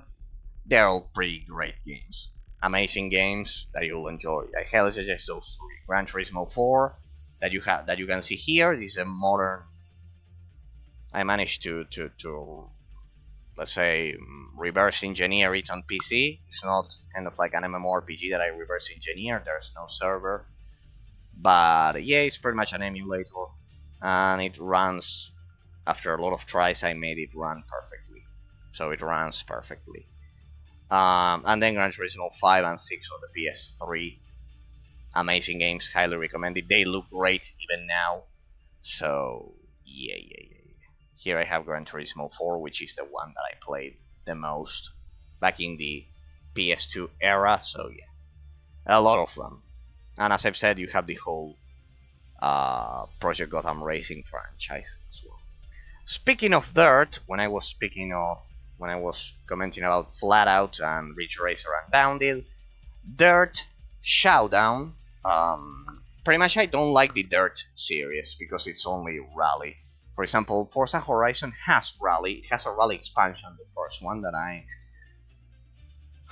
still need to complete because it's brutally hard, but it's not like normal racing. So I finished the first Forza Horizon and I started with the second one, with the second entry, but I left the expansion.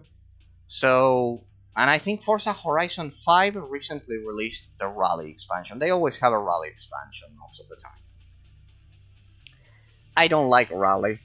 I don't like the rest of the Dirt series at all.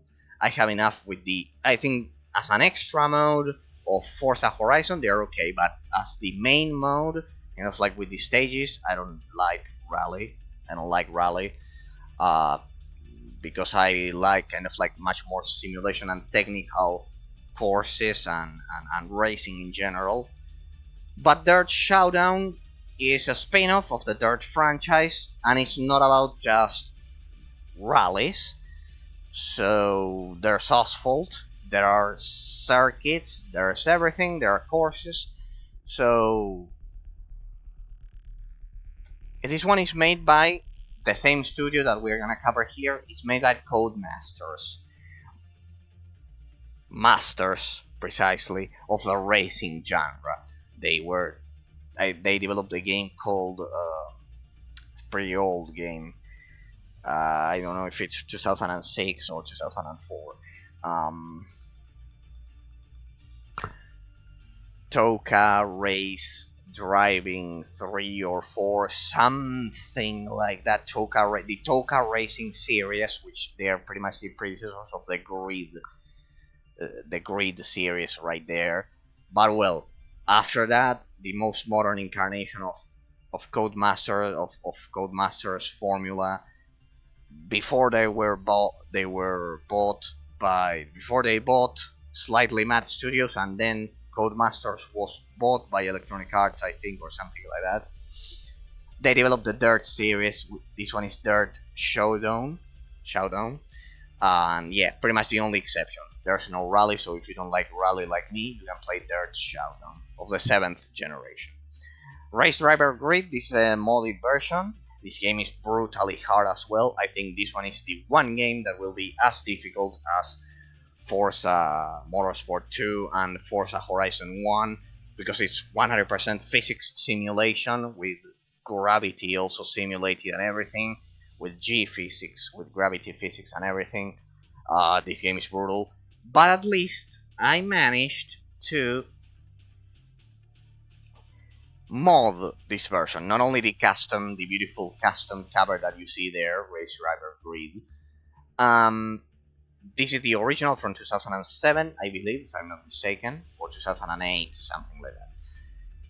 And this one is modded, because the original game had a nasty 60 FPS cap, which I know at least it's not 30, but this game is so precise and it requires you to take such perfect turns, and it's so difficult and so brutally hard that I unlocked the frame rate all the way to 140, and it plays much better, and also modern resolutions, so widescreen resolutions and modern frame rates.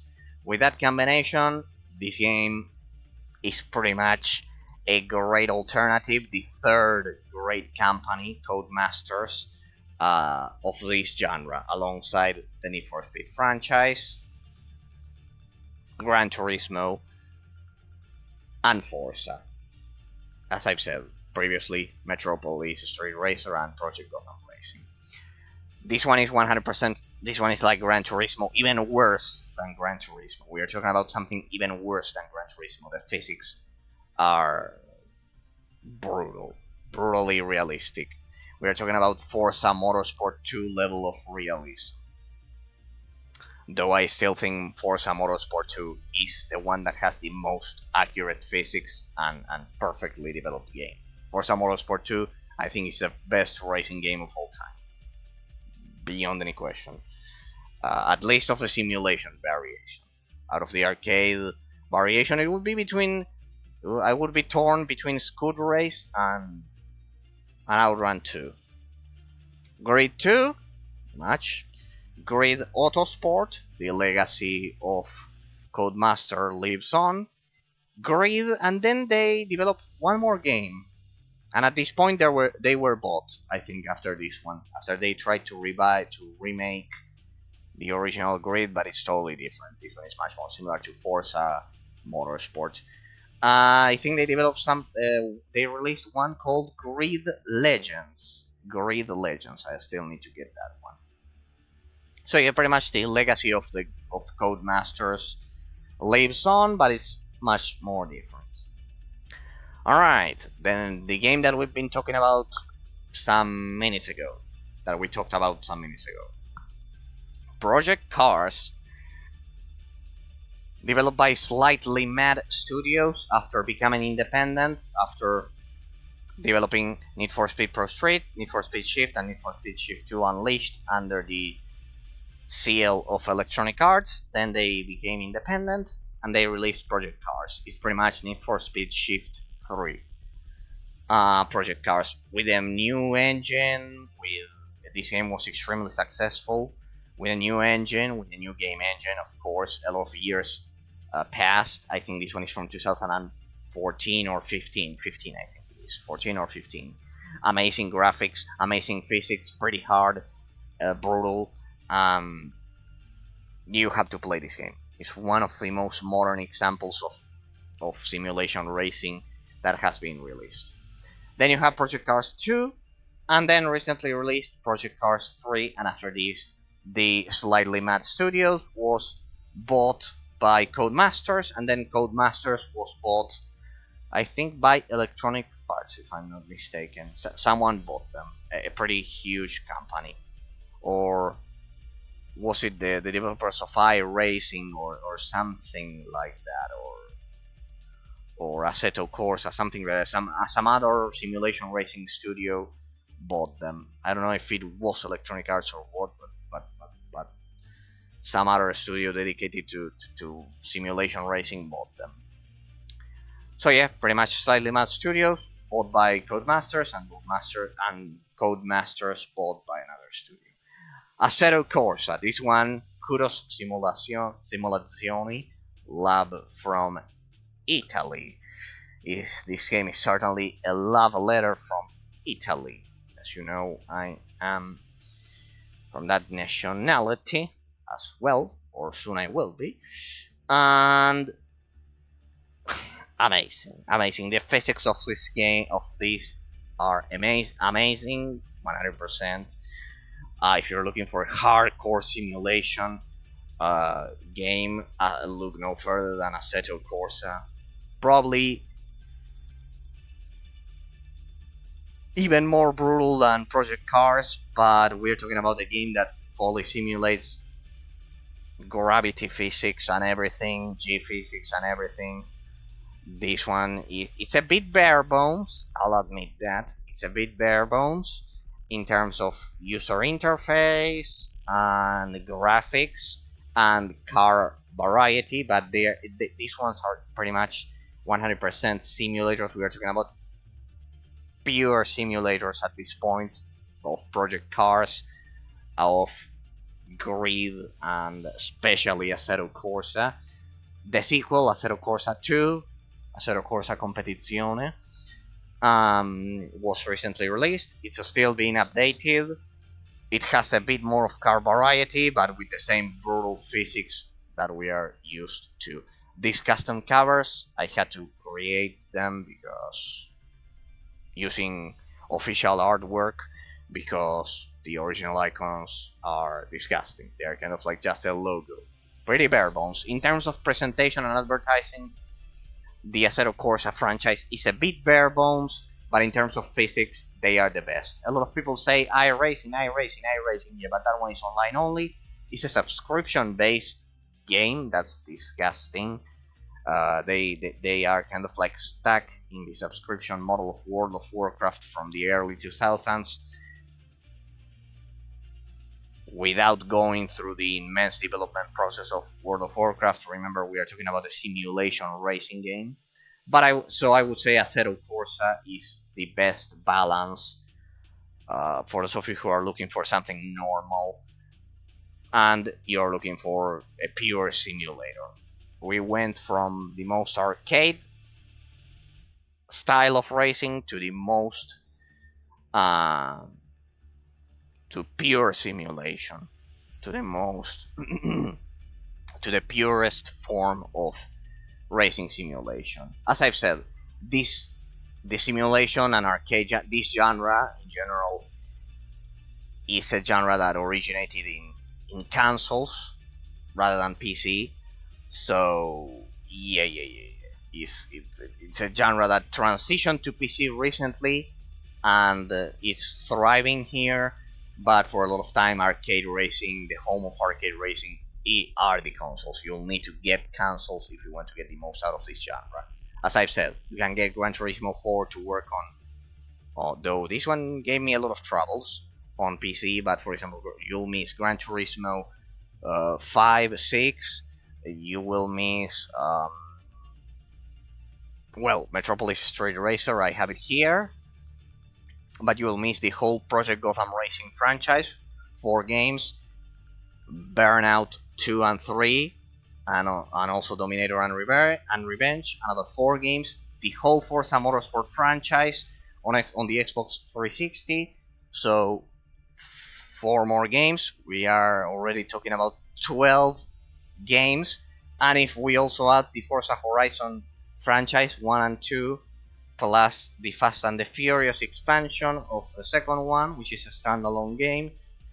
We are talking about 3 more, 15 games. You're losing, and there's many more. The Midnight Club series.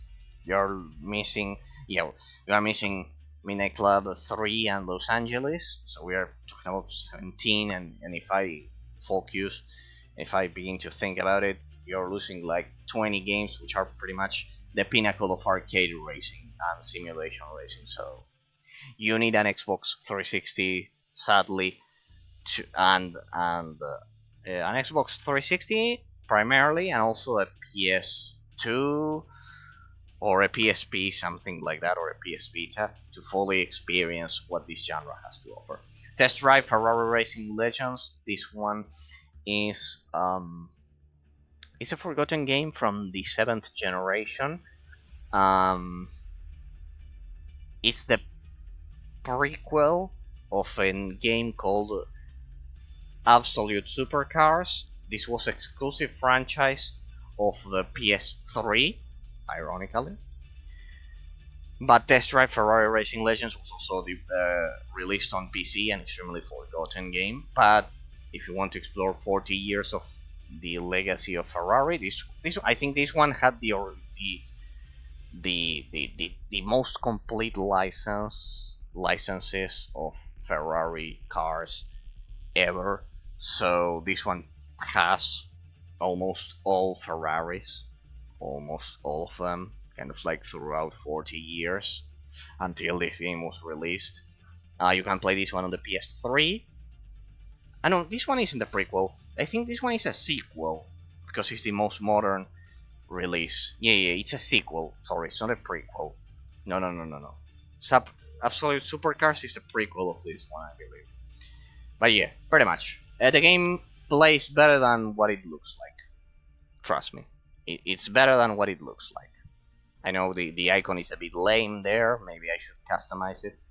But it's pretty good. Especially if you are attached to Ferrari for some reason. I don't know if you ever had one, or that you simply enjoy the physics of Ferrari cars in Forza Horizon or Forza Motorsport. You know that they are kind of like, there are two types of, mainly there are 2 types of cars if you follow the simulation rules of all of these games. Basically power cars or technical cars, as I call them, kind of like those that allow you to take corners perfectly, and those that allow you to run at to drive at extremely high speeds. And well, Ferrari is pretty much the epitome, both in the real world and in simulation, of technique, while Lamborghini could certainly be of power. So yeah, if you're interested in that specific style, if you want to amplify the technical driving style of Ferrari in a semi-arcade experience, this game was made for you. Besides, it has, as I've said, pretty much all of the models. Then we have Blur. We changed this variation of the genre completely. We went from arcade racing to simulation racing, and also open world racing, simcades, simulation arcade racing. Now we get to Mario Kart clones. Mario Kart, how could we forget about Mario Kart? No, we haven't forgotten about Mario Kart, the third huge variation of this genre. My first game, as I've said, Supercomputer Animal Racing Simulator by Ubisoft, was a Mario Kart clone, developed by Ubisoft. As you know, you need to play Mario Kart. I mean, a gamer who hasn't played Mario Kart, it's like a baby who hasn't learned how to speak or walk. It's not complete. The process is not complete. You need to play Mario Kart. So yeah, pretty much. Then when you have the PS3 versions, which are Mod Nation Racers and Little Big Planet Karting, highly recommended because they are their own thing. Because Mod Nation Racers, created by United Front Games, also has the do-it-yourself aspect of Little Big Planet and Mario Maker. So yeah, you have those. You have a lot of clones throughout history using different franchises. For example, the Crash Bandicoot franchise with Crash Team Racing that hasn't been released on PC, the modern remake. But yeah, you have the PS1, the PS2 versions, etc. You have Konami Crazy Racers on the GBA and thousands upon thousands of Mario Kart clones. The two modern incarnations of Mario Kart that actually tried to change the formula. We're talking about Split Second and this game that you see here, which is Blur. We'll begin with Blur that I have right here. I completed this game, I completed Split Second as well. This game can be a bit hard, especially the final levels. I didn't like Blur as much as I liked Split Second. This one was created by Bizarre Creations, as you know, the developers of the Project Gotham Racing saga. That franchise, the legendary Bizarre Creations. They are legendary in this genre. They are masters of the genre. Bizarre Creations, Codemasters, Criterion Games. Let's not say Electronic Arts. Let's say Criterion Games, the developer. And as well as Sega, and yeah, pretty much, and Sega with their arcade machines. Blur is much more similar to Mario Kart in the sense that you grab the pickups as you would normally do in Mario Kart. Pretty much, that's why I didn't like this one as much as I liked Split Second. For me, Split Second it's the best out of the two. Ironically, they were pretty original ideas, released pretty close to each other, so they cancelled each other out. A pretty weird situation because from two different teams, totally different. I know that most people like Blur more than Split Second, but I'm Split Second team. I'm part of the Split Second team. So yeah, this one was made by Activision, but Bizarre Creations did it. They just published it, Activision, and this game is pretty good. You suffer damage. Imagine Mario Kart, but with real cars. But yeah, pretty much it can be a bit unbalanced, especially in later levels. You have to do different tests, different trials, let's say, different styles of courses. You can use the weapons and everything. In some of them you have to drift those things. Some are circuits, some are sprints. I don't know if it has sprints. I don't think so. It's not open world at all. These games are not open world at all. You just go through stages. Oh, well, pretty much. Split Second. You can get a Split Second on PC, but you can only play it with your keyboard. It has a problem with the Xbox 360 joystick and especially the Xbox One joystick. I think you can only play Split Second with the default controls and wired. You cannot play it kind of like wireless, like I play them wirelessly with the Xbox One joystick nowadays. All games on PC. I also have a wired Xbox 360 joystick, but even so, sometimes it doesn't detect it. It's a disaster. The PC port of Split Second, it's a disaster. It's only version 1.0, so it won't have any updates. It won't have any DLC. The DLC is stuck on the Xbox 360 and the PS3, so I have it on the PS3. On the Xbox 360, it's pretty much the best version of Split Second. Split Second, developed by BlackRock Studios, if I remember correctly, by Avalanche, and published by Disney. Believe it or not, the best thing that Disney ever created. Actually created by Avalanche, but the best thing that Disney founded, let's say. Split Second is hard coded at 30 FPS because it simulates a TV show. It's much more organic than you think. It's pretty much the only game that I tolerate at 30 FPS, except for Crazy Taxi 3, of course, as well. And yeah, I love Split Second. We need a remake of Split Second There are mods on PC that allow you to play Split Second at 60 FPS, but they break the physics, everything. As you know, in Split Second, you don't grab the power-ups like you would normally do in Mario Kart. You kind of like trigger explosions all around the course, so Split Second is incredible. But I have it on the Xbox 360. Sonic All Stars Racing Transformed. What could I say? This game is amazing, as you can see there. I don't know if you can see it. I 100% completed this game. I played this game twice. I completed it twice because you have to complete it once again to get the platinum stars. And yes, I 100% completed it. 100%. Like every single stage on the three difficulties: on bronze, on I think you can choose silver, gold, and platinum. Everything. 100% completed.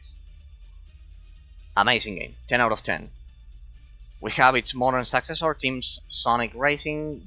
In this one, the gimmick is that you play with either with AI controlled allies in a team, and kind of like uh, the points that you get from coming first, that you also have to take into account on what position the rest of your team ended up. So yes, pretty much in this one, as you can see, you work as a team in teams of 3, but it's pretty good. It's better than what most people believe. It's not as good as the classics Sonic All Stars Racing Transformed, but it's pretty good. It has modern graphics. It looks good. I don't complain a lot about this game. It's not as good as this one, but it's not a bad entry. F1 Race Stars, pretty unknown game, but developed by Codemasters, so I assure you it's not a bad game. This is a Mario Kart clone, one of the most forgotten Mario Kart clones. Haven't played it, honestly. I don't even know if it has power-ups. I think it was much more classic.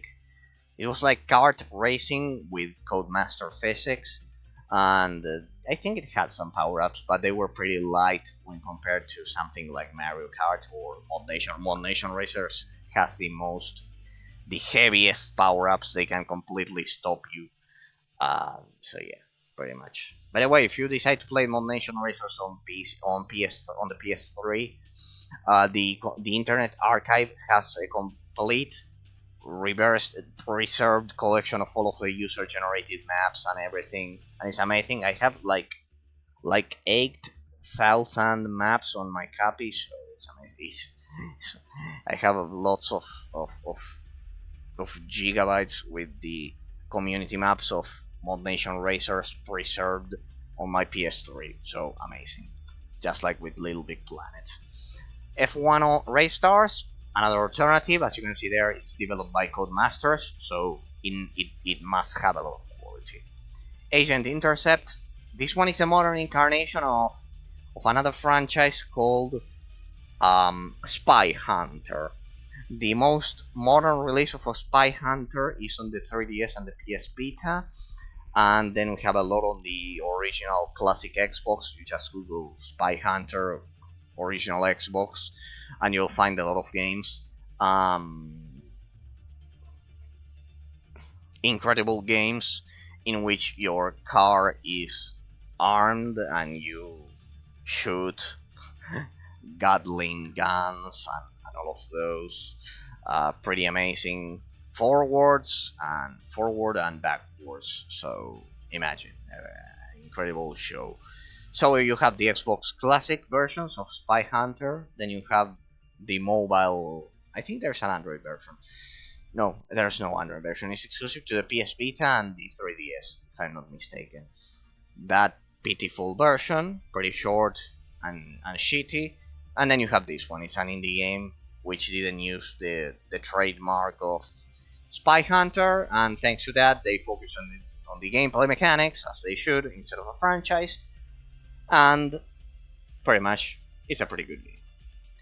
Tabletop Racing World Tour. Remember to get the World Tour edition, because this one, I think you should get the Nintendo Switch version because it's better than this one. I don't have a Nintendo Switch yet. but tabletop racing is it's amazing. It's like kind of like playing Hot Wheels, but a bit but much more realistic. Kind of like in your car is minuscule, it's extremely small, and you play through a table, through the floor, kind of like that real life Mario Kart kit toy that Nintendo released. Um, it's like that. It's absolutely, completely amazing. This game is amazing. Get the Nintendo Switch version because they recently released an exclusive definitive version with all of the expansions and everything of tabletop racing for the Nintendo Switch. Then you have the PS Vita version, and then you have the PC version, and of course the PS4 and Xbox One. But I don't know. I already the eighth generation. I had a problem, which is that it's the generation in which game exclusivity died for Microsoft and Sony for the most part. So I don't count them. Hot Wheels Unleashed, what a pleasant surprise. This could have easily been Game of the Year, the, the year it was released. After Forza Horizon 4 released an expansion based around the Hot Wheels franchise, after 20 years they realized that one of the most prestigious, if not the most prestigious, mini car manufacturer ever created, that has ever existed, alongside Matchbox as well. Just so you have in my family, there is a story of collecting small cars, collection of small cars. So yes, pretty much, uh, they are collectibles at this point. Some of them are extremely expensive. It's incredible. It's like Yu-Gi-Oh or Pokemon cards. So yes, I have a lot of those. I used to collect them back when I for a huge part of my childhood. So yes, um, the Hot Wheels realized that they needed to release this. For example, you remember you can find advertisements of the car mechanic, the Hot Wheels car mechanic. I remember I spent months looking for that legendary, and also the tracks, the huge tracks, the shark track and everything. They were all completely amazing. So yes, Hot Wheels Unleashed. There we go. Pretty much they managed to finally get the correct formula because there are a lot of older Hot Wheels games on the Nintendo on the PlayStation 2, the Nintendo DS. I don't know. There are a lot of them, even on PC, but they all suck when compared to this one. This one is the proper definitive version. This is a proper racing game. They invested a lot of effort. It has all of the Hot Wheels models with the year, so it's this. When I saw the release of this game and I saw that it was a proper, fully fledged Hot Wheels release, besides having the Forza Horizon 4 expansion, I went crazy, totally crazy when I saw this. For me, it's a personal game of the year, at least a racing game of the year. Back when it was released, I think it was 2020 or 2021, something like that. It was recently released. Has amazing graphics and everything, and playing through the classic Hot Wheels. They use the courses from real life, from the real obstacle courses of Hot Wheels. I only had one throughout my life, which is the Shark one. They were crazy expensive, and out of all of them, the Shark one was the most expensive. I remember watching the commercials. You can find them. So yeah, pretty much it was a dream come true. Rocket League, the last of line version, because then Psyonix pretty much few people know that before this game they developed a prototype exclusively on the PS3, but then Psyonix said back in 2015, no, no, no, no, no. When we fully released the game, they didn't allow anyone to give them money. They said it would be an independently published game, and that's when Rocket League was born. But in case you're looking for something, the original name of the prototype on the PS3, which isn't a prototype because it's a fully fledged game that you can play, but it's pretty much Rocket League version 1.0. Rocket League is kind of like 2.0. Is supersonic acrobatic rocket powered cars or something like that. I'm sure about supersonic acrobatic cars, something like that. It's the original game. This is a sequel. Few people know about it. This game is extremely popular, amazing game that everyone has to play at least once in their lives. It's like playing football combined with Rocket League with cars, but it fixes. If you're from the US, in this case, it's called soccer, if I'm not mistaken. So, for those of you who are from the US, soccer, for us, European descended, kind of like South America, as well as Europe, football, normal football, and well, it's pretty much the same as soccer and with cars. A pretty famous game. It doesn't need to be commented. It's amazing. You at least need to play it once. Pacer, oof, this one went through development hell. This one had a different name originally, just like with Rocket League, ironically. Maybe that's why I placed them one close to the other one. Though this one belongs to a different genre. This one is kind of like football combined with cars. It doesn't belong to any other genre, pretty much, to any other racing genre. The original name of this game was called Formula Fusion. It went through development hell.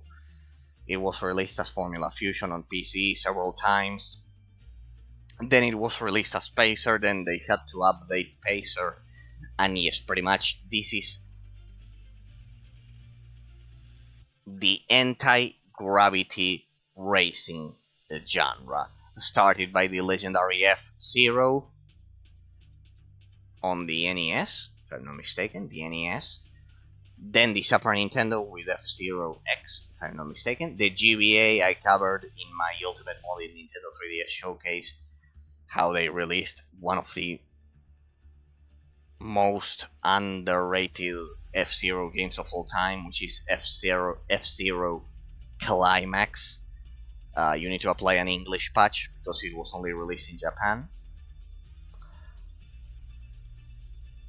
which is pretty much a modern incarnation, or pretty much the little brother of F-Zero GX on the GameCube, which is the most legendary, probably one of the most legendary racing games of all time. F-Zero GX, which is in 3D rather than 2D as the Super Nintendo and the NES versions of F-Zero, which are 2D. F-Zero GX on the GameCube, I have it over here. It's absolutely amazing. F-Zero GX, you have to play it brutally hard, brutally fast, 60 FPS. It's a beloved game, and for a good reason, because it's amazing. And yes, pretty much you do need to play F-Zero GX. No matter what, you need to play it either on the GameCube, either on PC, however whichever mean you have, through Nintendo Switch Online, through whatever, through any modern re-release that Nintendo might have done of that game. I think there's none, but well, F-Zero GX is the creator of the anti-gravity genre. In 3D, in 2D, of course, it's the classic F-Zero from the NES and the SNES. Then we have the Wipeout series. There are not many options in this genre. There are not many options. We have the Wipeout series, developed by Sony. Wipeout Fury HD, I play on the PS3. Then the PS4 has a modern collection with all of the Wipeout games, so you also have that. Then the PS Vita has Wipeout 2048, and yeah, pretty much the alternative to F-Zero. The rival was Wipeout, and Then we have the modern indie releases that you'll see here. Pretty much that's the story of the anti-gravity racing genre. As I've said, Formula Fusion or Pacer nowadays um, was the original PC incarnation of this genre. As I've said, the first one, it was in development hell for a lot of years, but in the end, it survived, and we have this majestic release. It's an incredible release. Read out the enhanced edition. Here you can see that I used these custom icons because I think they look cool, and they all have the covers here with the names. Pacer Red Out Enhanced Edition. Remember that we covered the other one, the Space Simulation release here. Red Out Space Assault, which has nothing to do. It belongs to the space simulation genre, but developed by the same company. 343 bits or something like that. These are all indie developers. Red Out 2 recently released. They are the best. Probably they are the best modern anti-gravity racing games ever created, except for F-Zero GX. That one will be the king always. It's like Age of Empires. Antigraviator, pretty good. Distance, this one is much more limited, if I remember correctly. I'll give you a lot of... These are all pretty amazing.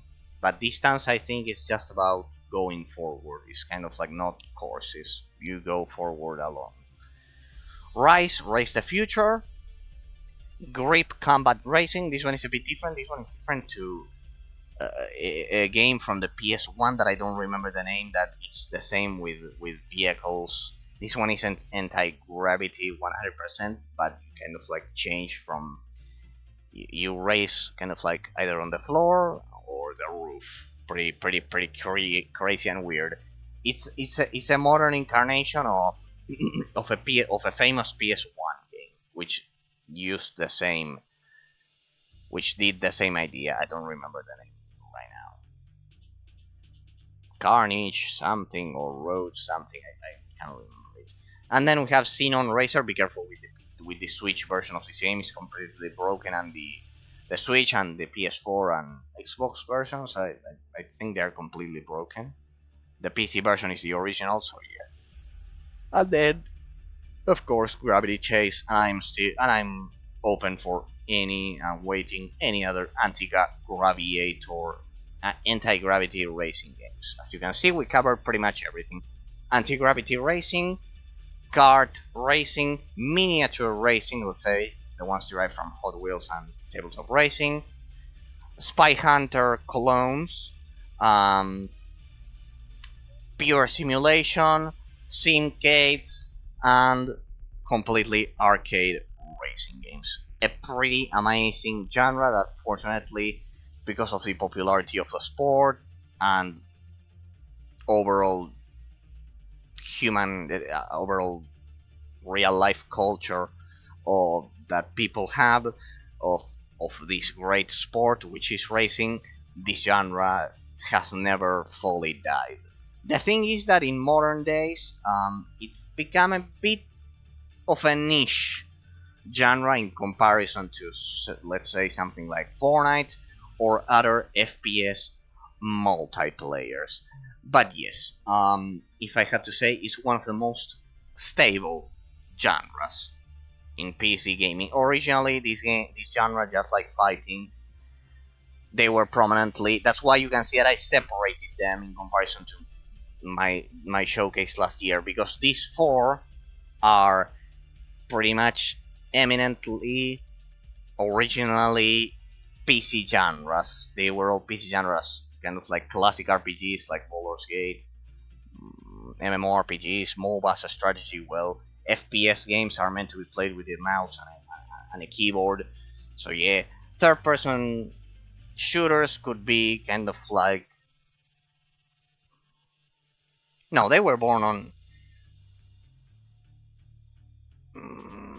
They were much more popular on PC, I think, Grand Theft Auto 3 and Vice City, if I had to say, for example. But then Gears of War, yes, it's console. This one will be the most hybrid row out of all of them, because yeah, here we have twin stick shooters, which are basically only popular were only popular among during the PS3 era, the 7th gen, and on PC, and they are played with a joystick. But generally, the division I did here, I created here, is that the top four, the bottom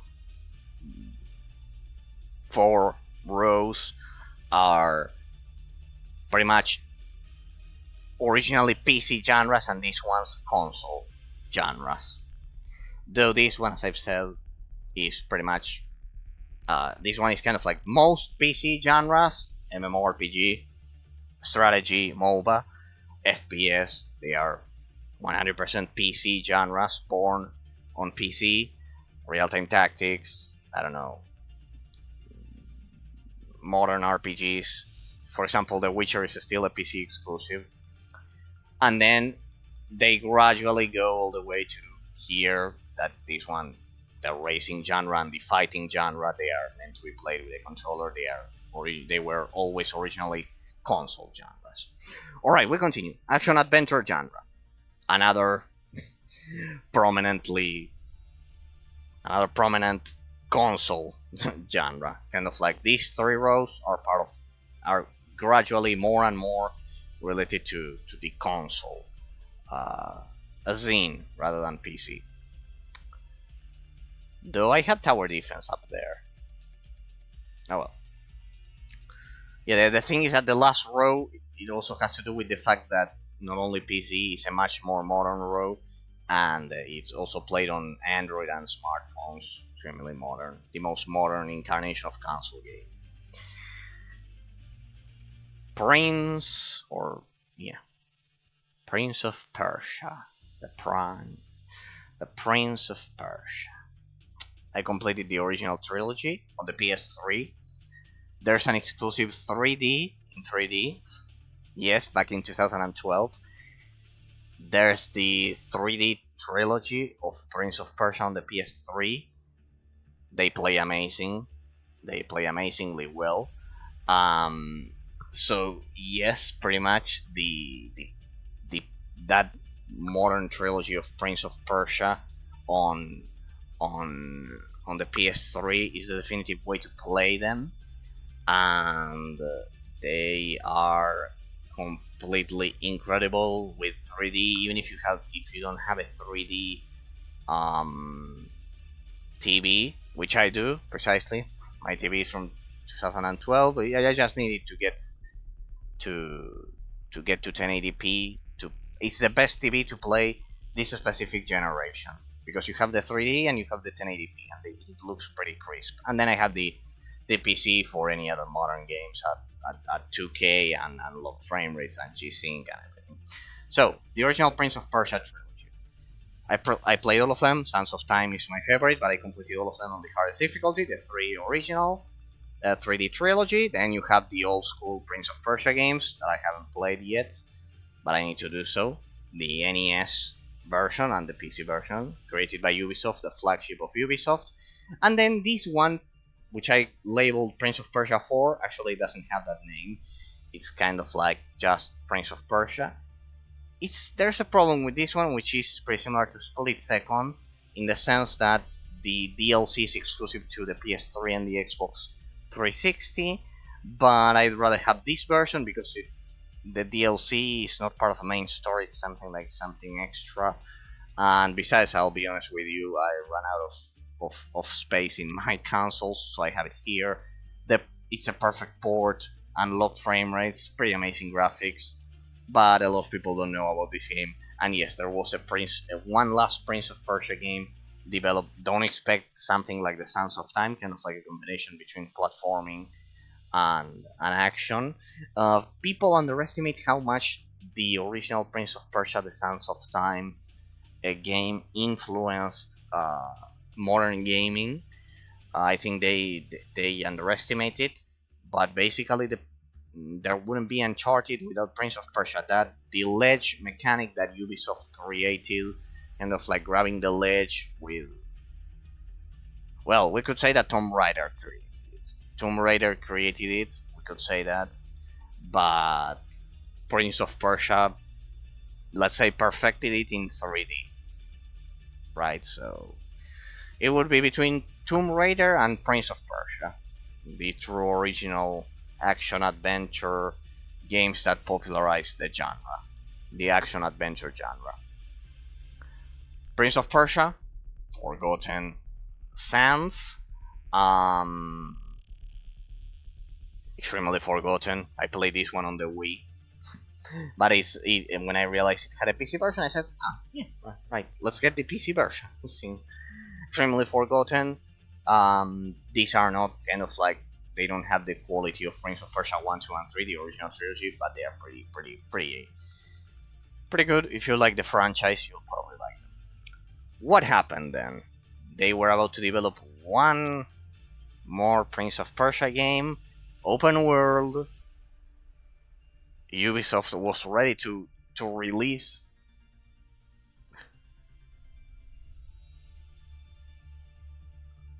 the Prince of Persia game that was about to revolutionize the gaming industry. That had a much greater scope than the previous entries. The most amazing Prince of Persia game that was about to be released. And right before doing so, they fired the director of the franchise. So there's also Prince of Persia remake supposedly being developed by Ubisoft right now. I don't know if that will ever be launched, kind of like a remake of the Sands of Time. That's going to be amazing. But I don't know what's going on with Ubisoft, that they are not releasing all of their projects. But yeah, after Prince of Persia, this one, which was meant to be the new Prince of Persia, ended up being Assassin's Creed, what we now know as Assassin's Creed. This one, there are leaked footages of the prince running in this world, in the world map of Assassin's Creed. This game got a prize for being the most faithful digital recreation of Jerusalem, if I'm not mistaken, and a lot of Arabian cities.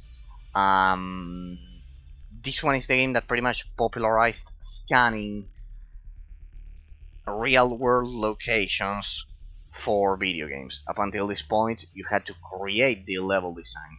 But after this game, a lot of game developers gradually started to scan either historical parts of Europe, the US, and pretty much civilized countries. They are not gonna come over here to South America to try to scan some savage neighborhood, of course. And yes, pretty much. Assassin's Creed 1, I played this game 3 times. I completed it 3 times. I think it's one of the best games of all time that revolutionized the gaming industry. I completed the whole Assassin's Creed franchise that I'm gonna show to you. I organized them kind of like in terms of the story rather than the release year. That's why you'll see some differences.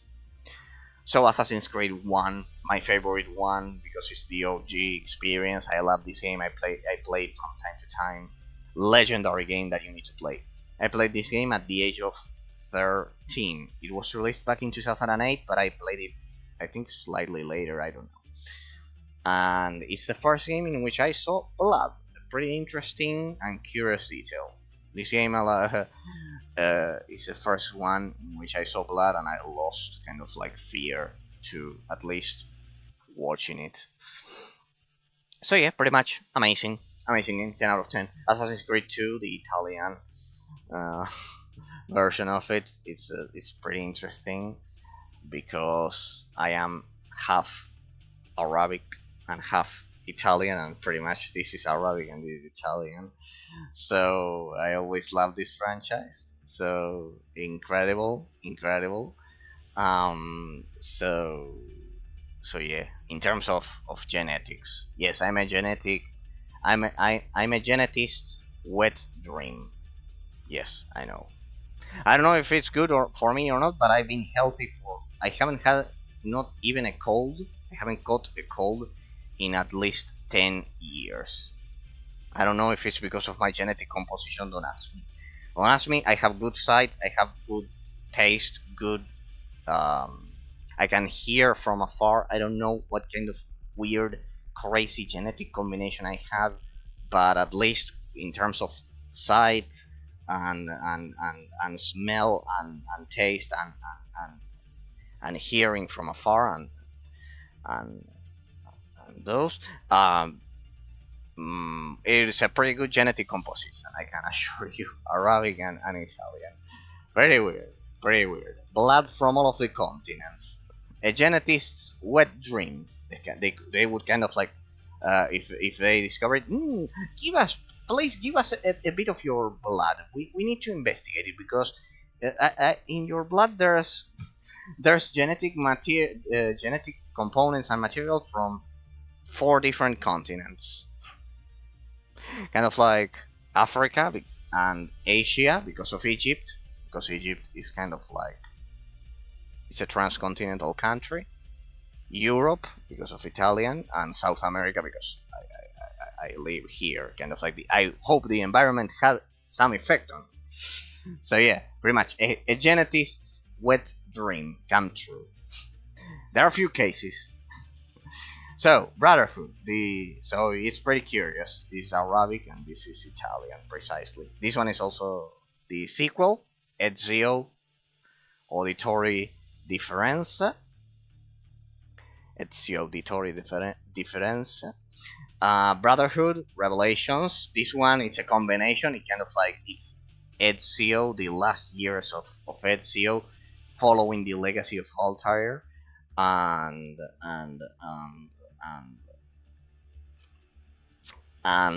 kind of like joining forces with him, and pretty much it's amazing because you explore the Ottoman Empire at this point, and it's absolutely amazing. You'll because there are also modern sequences of these games. There's kind of like a modern story and a past story, and the historical recreations that Ubisoft did with these games, they are absolutely amazing, of different cities of Europe. Assassin's Creed Black Flag. Here, this one, it's older than Assassin's Creed 3. The same goes for Rogue, but I had to place them here because they are kind of like, in terms of the story, they are before Assassin's Creed 3. They are before Assassin's Creed 3 in the historical timeline. Assassin's Creed Black Flag, a lot of people revere this game. It's a cult classic because it incorporated the pirate combat on board your ship and everything, and it was a pretty unique twist to the franchise. Here we are talking about the exploration of the Americas with the pirates and everything, and the Caribbean. A lot of people love this game. As I've said, I played all of these games, all of them, and out of all of them, my favorite are the 2 original ones. But then I can assure you, Black Flag is pretty good. It has a much better soundtrack. Out of all of them, the best soundtracks are precisely Black Flag, Assassin's Creed 2, and the first one. A lot of people forget that the first one has a pretty amazing soundtrack. But the best ones, of course, also 2 and Black Flag.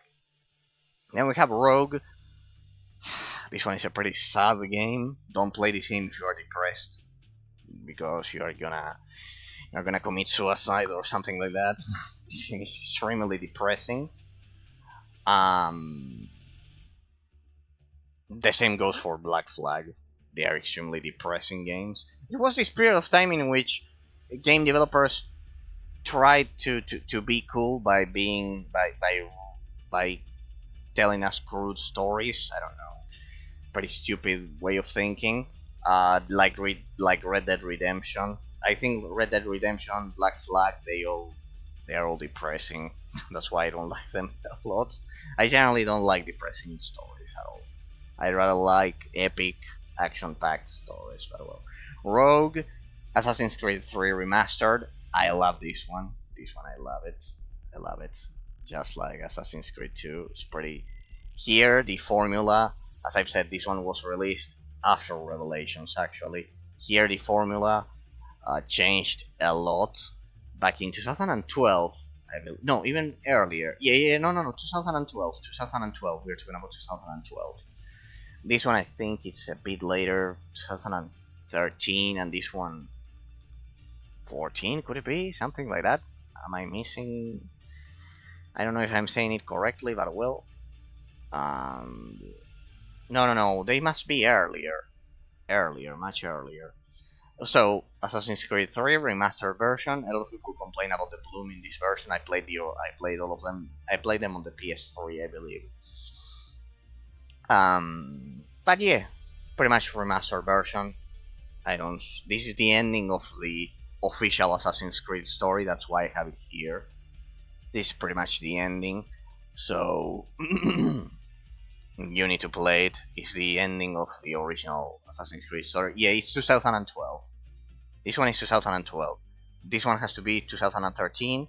This one, I think it's also 2013. Yeah, maybe they released 2 or 3 games on the same year, because this one was 2014. Because it was crazy. They could have easily released those two on the same year. This one is surely 2012. This one 2013. The Assassin's Creed Liberation originally developed for the PS Vita, but then it sadly it lost its exclusivity. I don't like it when that happens. I think that's miserable. That's a shitty move.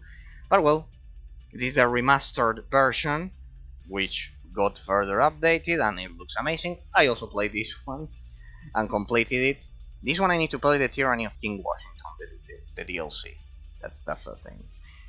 And then we have Unity. I also completed Unity. So yes, I liked Unity as well. This one is a much more modern incarnation. I think this one is 2014. This one is 2015. I'm just using my memory. Syndicate. This one is in France, in ancient France. Ancient, not that ancient, modern France, post-colonial. It's about the French Revolution before the rise of Napoleon, or during the rise of Napoleon. Few people, I love how people ignore that the French Revolution was actually the rise of Napoleon, and they ended up the same. They destroyed medieval rule, and they ended up the same with a modern emperor. Ironic, but well. Okay, French Revolution, and then we have Assassin's Creed Syndicate. This one is based around the Industrial Revolution instead of a French Revolution in Great Britain. This one I haven't played it. I played it, but I didn't complete it. I didn't get to complete it. So yeah, and here this is the turning point. There's a huge, I think there's a 1 year gap, something that Ubisoft was not used to with these games, because all of them were successful, because all of them were amazing. They were the best-selling games of the 7th generation, alongside the other one that sold a lot, but it's the 8th generation. Is Fallout 4, Assassin's Creed, Fallout were all part of the popular culture of the 7th generation. For example, I was playing Mod Nation Racers with the reverse engineered content created by the community, and you can kind of like change the racer, kind of like in Mario Kart. In Mod Nation Racers, you can have custom racers, and besides the exclusive Sony racers, kind of like the first party franchises like Kratos, Nathan Drake, and Killzone, the user-generated racers created by the community were part of the popular culture of the community. What could you find there? Things like racers from Naruto characters or other anime characters like Pokemon. But in the case of video games, a lot of the characters are kind of like Ezio from Assassin's Creed, Altair from Assassin's Creed, Fallout, Skyrim. Bethesda and Ubisoft had a tight grip a domination of this period of time. Alright? Also Electronic Arts with Dragon Age, Mass Effect, Halo. There was an incredible balance during the seventh generation because a lot of AAA companies were kind of like all at an extremely high quality. It was kind of like a perfect draw between all of them. So yes, yes. And the games had a much higher budget than the sixth generation. The sixth generation had a lot of double A games. The seventh generation was there was a surplus of and a huge steep difference, a huge difference between AAA and indie. That the modern idea of separating games between AAA and indie that comes from the seventh generation with the Xbox Live Arcade releasing the indies and the rest of the games being AAA and very few AA games. I need to play this new incarnation. I haven't played it. Influenced a bit by Dark Souls, but without the horrible stamina bar system. Assassin's Creed Origins. I need to play this one. The modern playstyle of the Assassin's Creed franchise. Assassin's Creed will survive even if Ubisoft goes bankrupt, I believe. It's a franchise that has already transcended them. Whoever buys Ubisoft, if it ever happens, the Assassin's Creed franchise is a multi-billion-dollar franchise that it will be the first game that any company that buys Ubisoft will release. So this franchise is immortal at this point.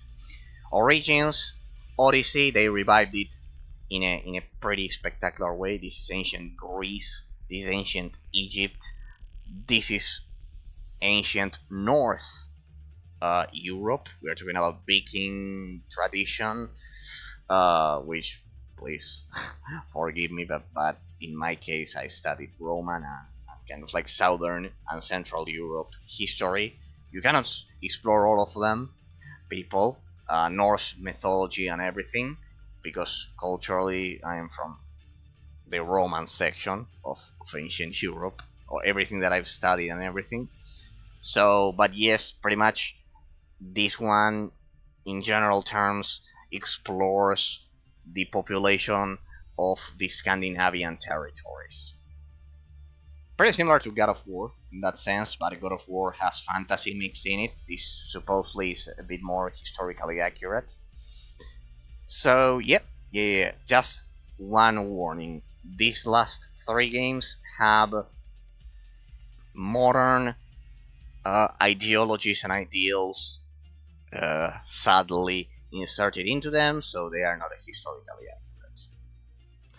accurate.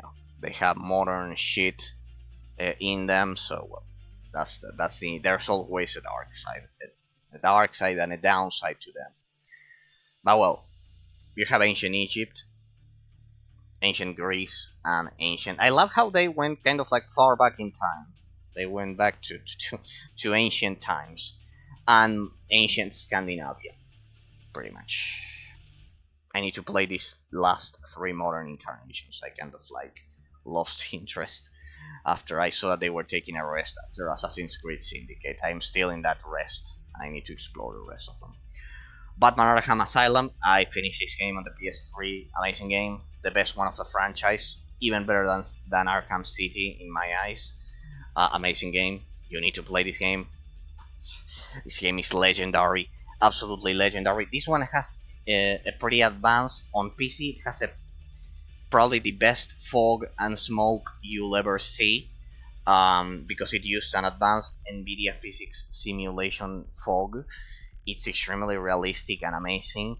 NVIDIA did a lot of special effects here, so you need to play this one. The PC version specifically. Amazing, completely amazing. This game is a 10 out of 10. Incredible. It uses this game revolutionized the combo system of modern 3D beat 'em up games. It created modern 3D beat 'em up games a lot of the systems, of the combat systems that you see here and in modern Assassin's Creed games and many other games were influenced by Batman Arkham Asylum from 2009. Batman Arkham City, pretty much the same story. Remember to get all of the DLCs and everything because the complete edition, get the complete edition of these games because they are amazing. My favorite is the original one. I played all of them except for Arkham Knight. This one, as you can see, the ones from the 7th generation I played them all, but the ones from the 8th generation I am still exploring them. So yeah, pretty much. This one, the port was broken on PC. A pretty insane. Batman Arkham Origins. This is a great game to play on Christmas because it's based around Christmas. In Christmas, I always play this game. That's the thing. Much shorter than the first original two. This one feels like an expansion, like a Christmas expansion, but it's its own thing. So yeah, I need to explore the DLCs of these games, right? Because I played the PS3 version.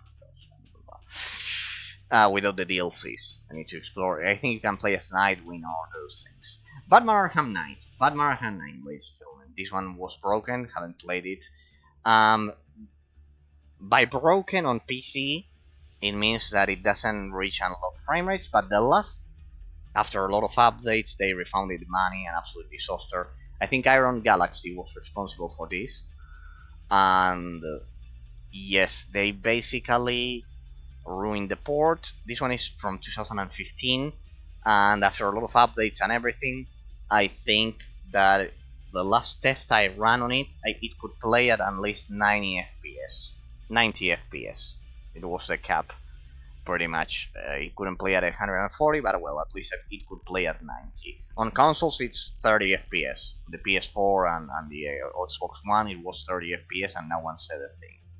So yeah, the console versions are even worse. The quality of the port pretty much ruined this game for a lot of years, and it was the death of the Batman Arkham franchise. Right there.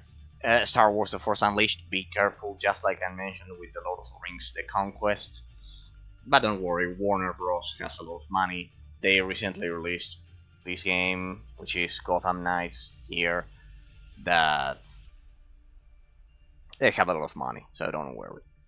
They will release more Arkham Knight games. Now they have the Suicide Squad game, but I think they should release a new Batman Arkham game. Be careful with the Force Unleashed, the Ultimate Sith Edition that you see here. This is a pretty forgotten game from the 7th generation, in which you play as a Star Killer. I finished this with all of the expansions several times. Both on the PS3 and on PC. Be careful with. I have several versions of this game because the PS2, the 6th generation versions of this game are different. This is the 7th generation version of the game, the Ultimate Sith Edition on PC, which is amazing. But then you have the PSP and the Wii versions. The Wii version features a dual mode, and the PSP version features something else, but they are completely different. Though the story is the same, they are different. The level design. So you need to get the PSP version of this game, and also like the 6th generation version and the 7th generation version, if you want to fully explore it. And this one, the best of course is this one, the 7th generation version. It has unlocked frame rates, everything. It's amazing. Amazing game, sadly misunderstood by the audience, so yeah. Then we had Star Wars The Force Unleashed 2. I think I modded this one to work at 60 FPS because originally it only worked at 30. You play with 2 lightsabers instead of 1. It's amazing. It's not as good as the first one. For the ending of the story is a fucking cliffhanger. So if you're looking for a more complete experience, grab this one. But well, if you love the franchise as much as I do, there was a Force Unleashed 3 in production right before Disney bought LucasArts, so yes, sadly another thing that they took away from us. There's a problem with Star Wars video games. They always get to number 2 but never to number 3.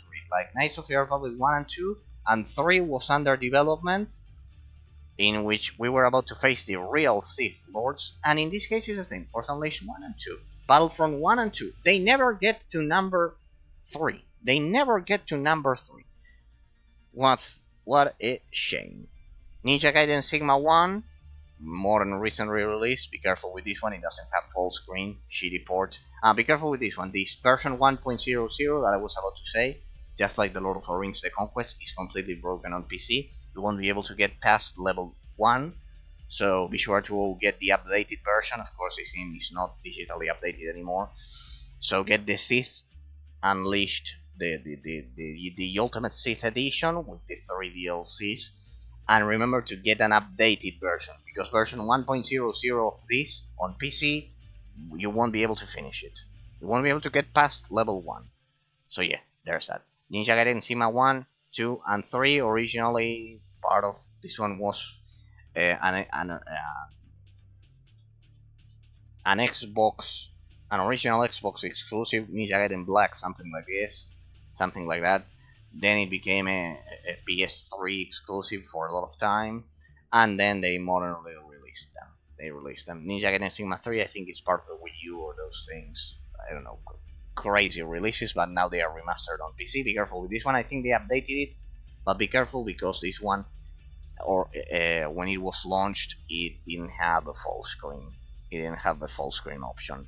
Koei Tecmo being Koei Tecmo, pretty much releasing a shitty port. X-Men Origins Wolverine, pretty much an extremely forgotten game released by Activision after they absorbed Blizzard, and that's why there's a copy of Frostmourne in this game, Arthas' legendary sword, his legendary sword here.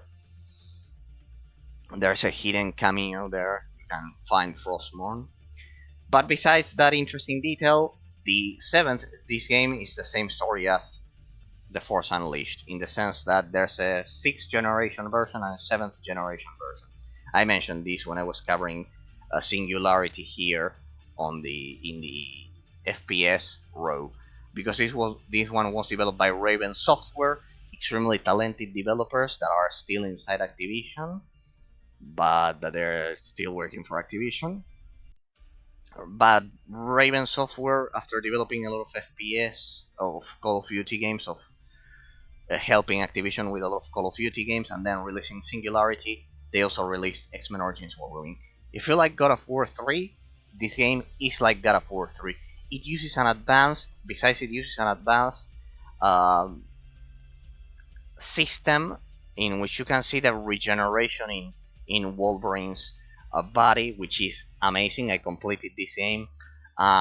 It's one of the few movie-based games that is actually amazing. Don't get the 6th generation version of this game, get the 7th generation version, especially the PC version, beyond anything, because it's the one developed by Raven Software, and it's absolutely, this version is amazing. It plays like God of War 3. This is like God of War 3. It's a bit easier than God of War 3. Once you get some power-ups, it's amazing how the regeneration, the graphical effect of the regeneration on Wolverine's body is absolutely amazing. When you are shot, you can kind of like see the blood and see how it slowly regenerates, and the clothing that Wolverine, that Logan is using, precisely, it gets destroyed, kind of like it gets evaporated. It evaporates precisely at those spots. So it has amazing graphics. The game looks gorgeous, beyond gorgeous. It doesn't follow the movie, so you don't have to worry about that. It's its own thing. This PC version is the best, as I've said, and it's amazing. Highly recommended. You need to play this game. Spider-Man Web of Shadows, I completed this game as well. Developed by Beanox. Amazing. I have a Spider-Man 3, kind of like the movie-based game, so I have a Spider-Man 2 and 3 on the Xbox 360, which I played the Spider-Man 3 several times. It was a movie from my childhood, so I played Spider-Man 3 and 2 over there a lot of times in the Xbox 360, thanks to the backwards compatibility. But then you have Spider-Man Web of Shadows. There were a lot of Spider-Man games developed by Beanox. None of them are as good as the one that Sony modernly released, that Insomniac Games developed, precisely the creators of Ratchet and Clank. But yes, if there was one game that could match Marvel's Spider-Man, it's Spider-Man Web of Shadows. Pretty amazing game, highly recommended. Highly recommended. The best version of Spider-Man, except for the modern incarnation. The First Templar, need to play this one, pretty interesting. Pretty interesting. I love the Crusades and medieval history setting and everything, so this one I have to try it. It's potentially another sleeper of the 7th generation. Darksiders, what could I say about this game? I completed this game, as well as Darksiders 2. I need to play Darksiders 3. I also completed these two.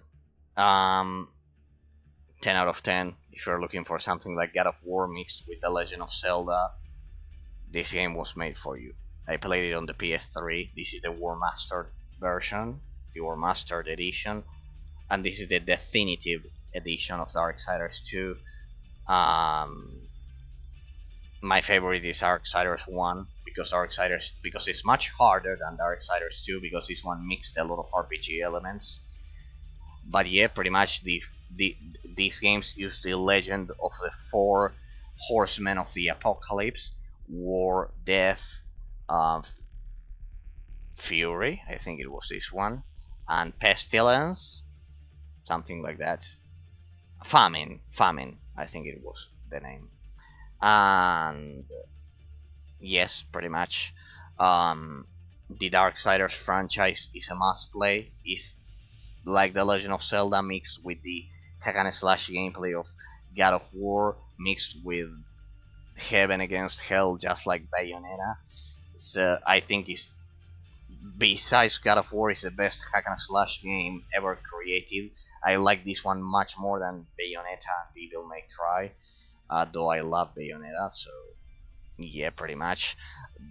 The first Darksiders is my favorite and it's amazing. This one leans much more to action adventure hack and slash, and this one a bit more RPG, and this one even more RPG. Let's say the thing with Darksiders 3 is that at the beginning of when they originally released Darksiders 3, it was like Dark Souls, like playing Dark Souls, but fortunately without the shitty stamina bar.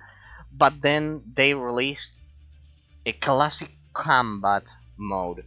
There's a huge gap of years between Darksiders 2, which had a huge budget, and Darksiders 3, which is developed by THQ after it was revived, and Gunfire Games, and yeah, pretty much they revived the franchise.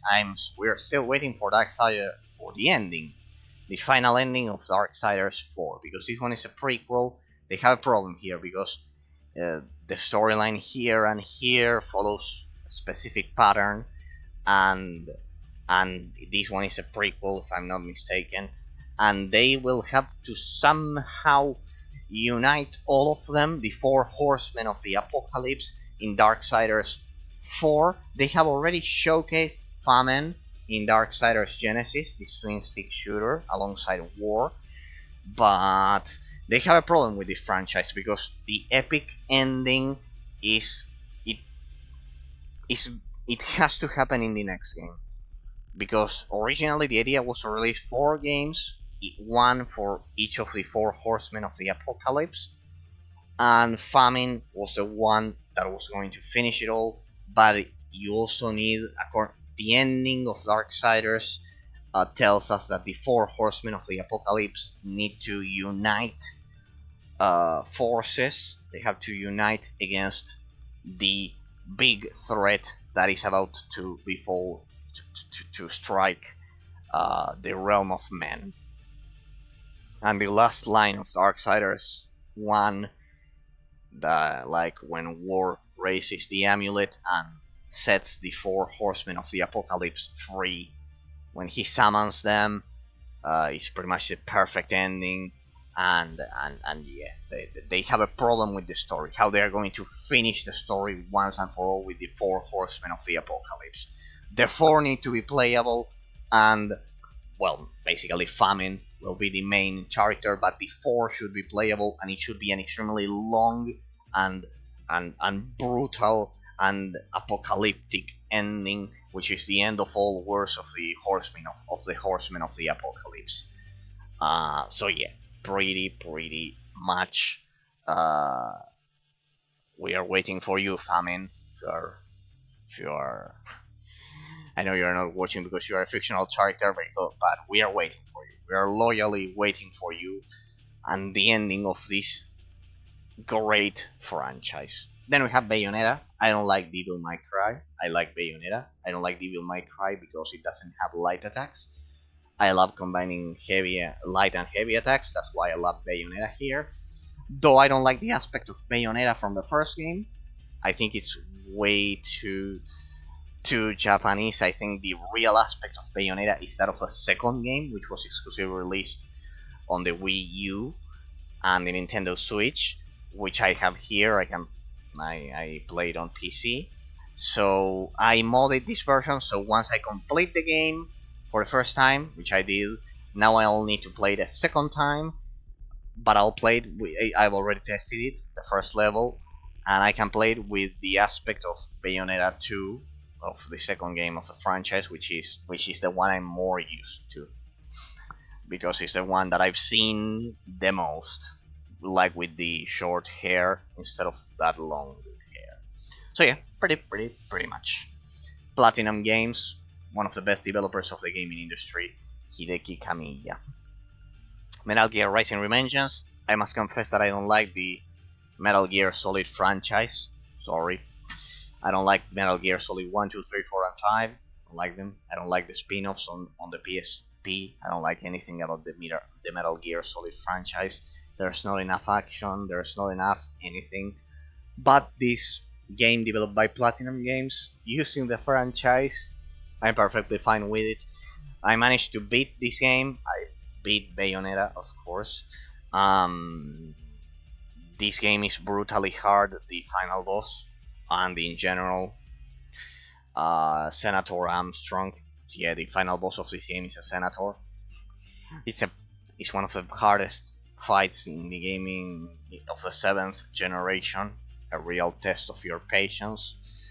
Metal Gear Rising Revengeance. The joystick will vibrate continuously with this game. You need to play it. You need to play it. I don't like it as much as I like. I also completed the expansions. As I like Bayonetta. Bayonetta is superior to Metal Gear Rising Revengeance, though they were both developed by Platinum Games. Bayonetta is superior to Devil May Cry and Metal Gear Rising Revengeance for sure. Also developed by Platinum Games, an extremely forgotten game, Teenage Mutant Ninja Turtles Mutants in Manhattan. It's Platinum Games.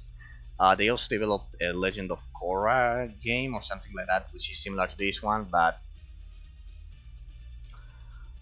which, for those of you who don't know, that one is the successor of The Last Airbender, a pretty popular anime from the early 2000s.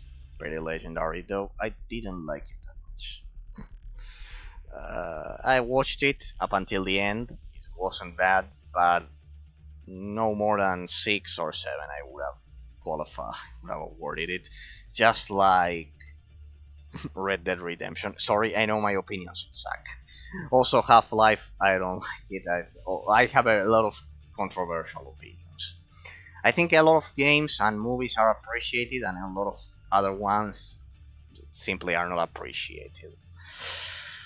That's a crude reality. But this game, if you like Bayonetta, you'll probably like this one. It's a simplified version. More of Platinum Games. Nier Automata. Amazing game. Need to try it. But I know it's amazing. I've seen a lot of footage from this game. I played it a bit. I haven't completed it.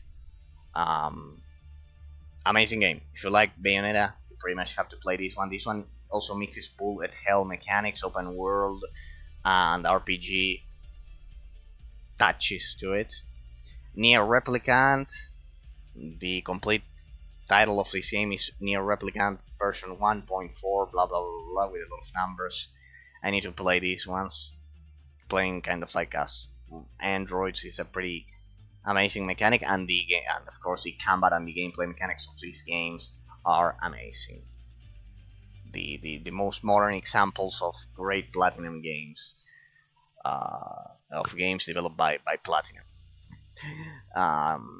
The same goes for Bayonetta 2 and 3. Amazing games. Blades of Time, a forgotten game from 2012.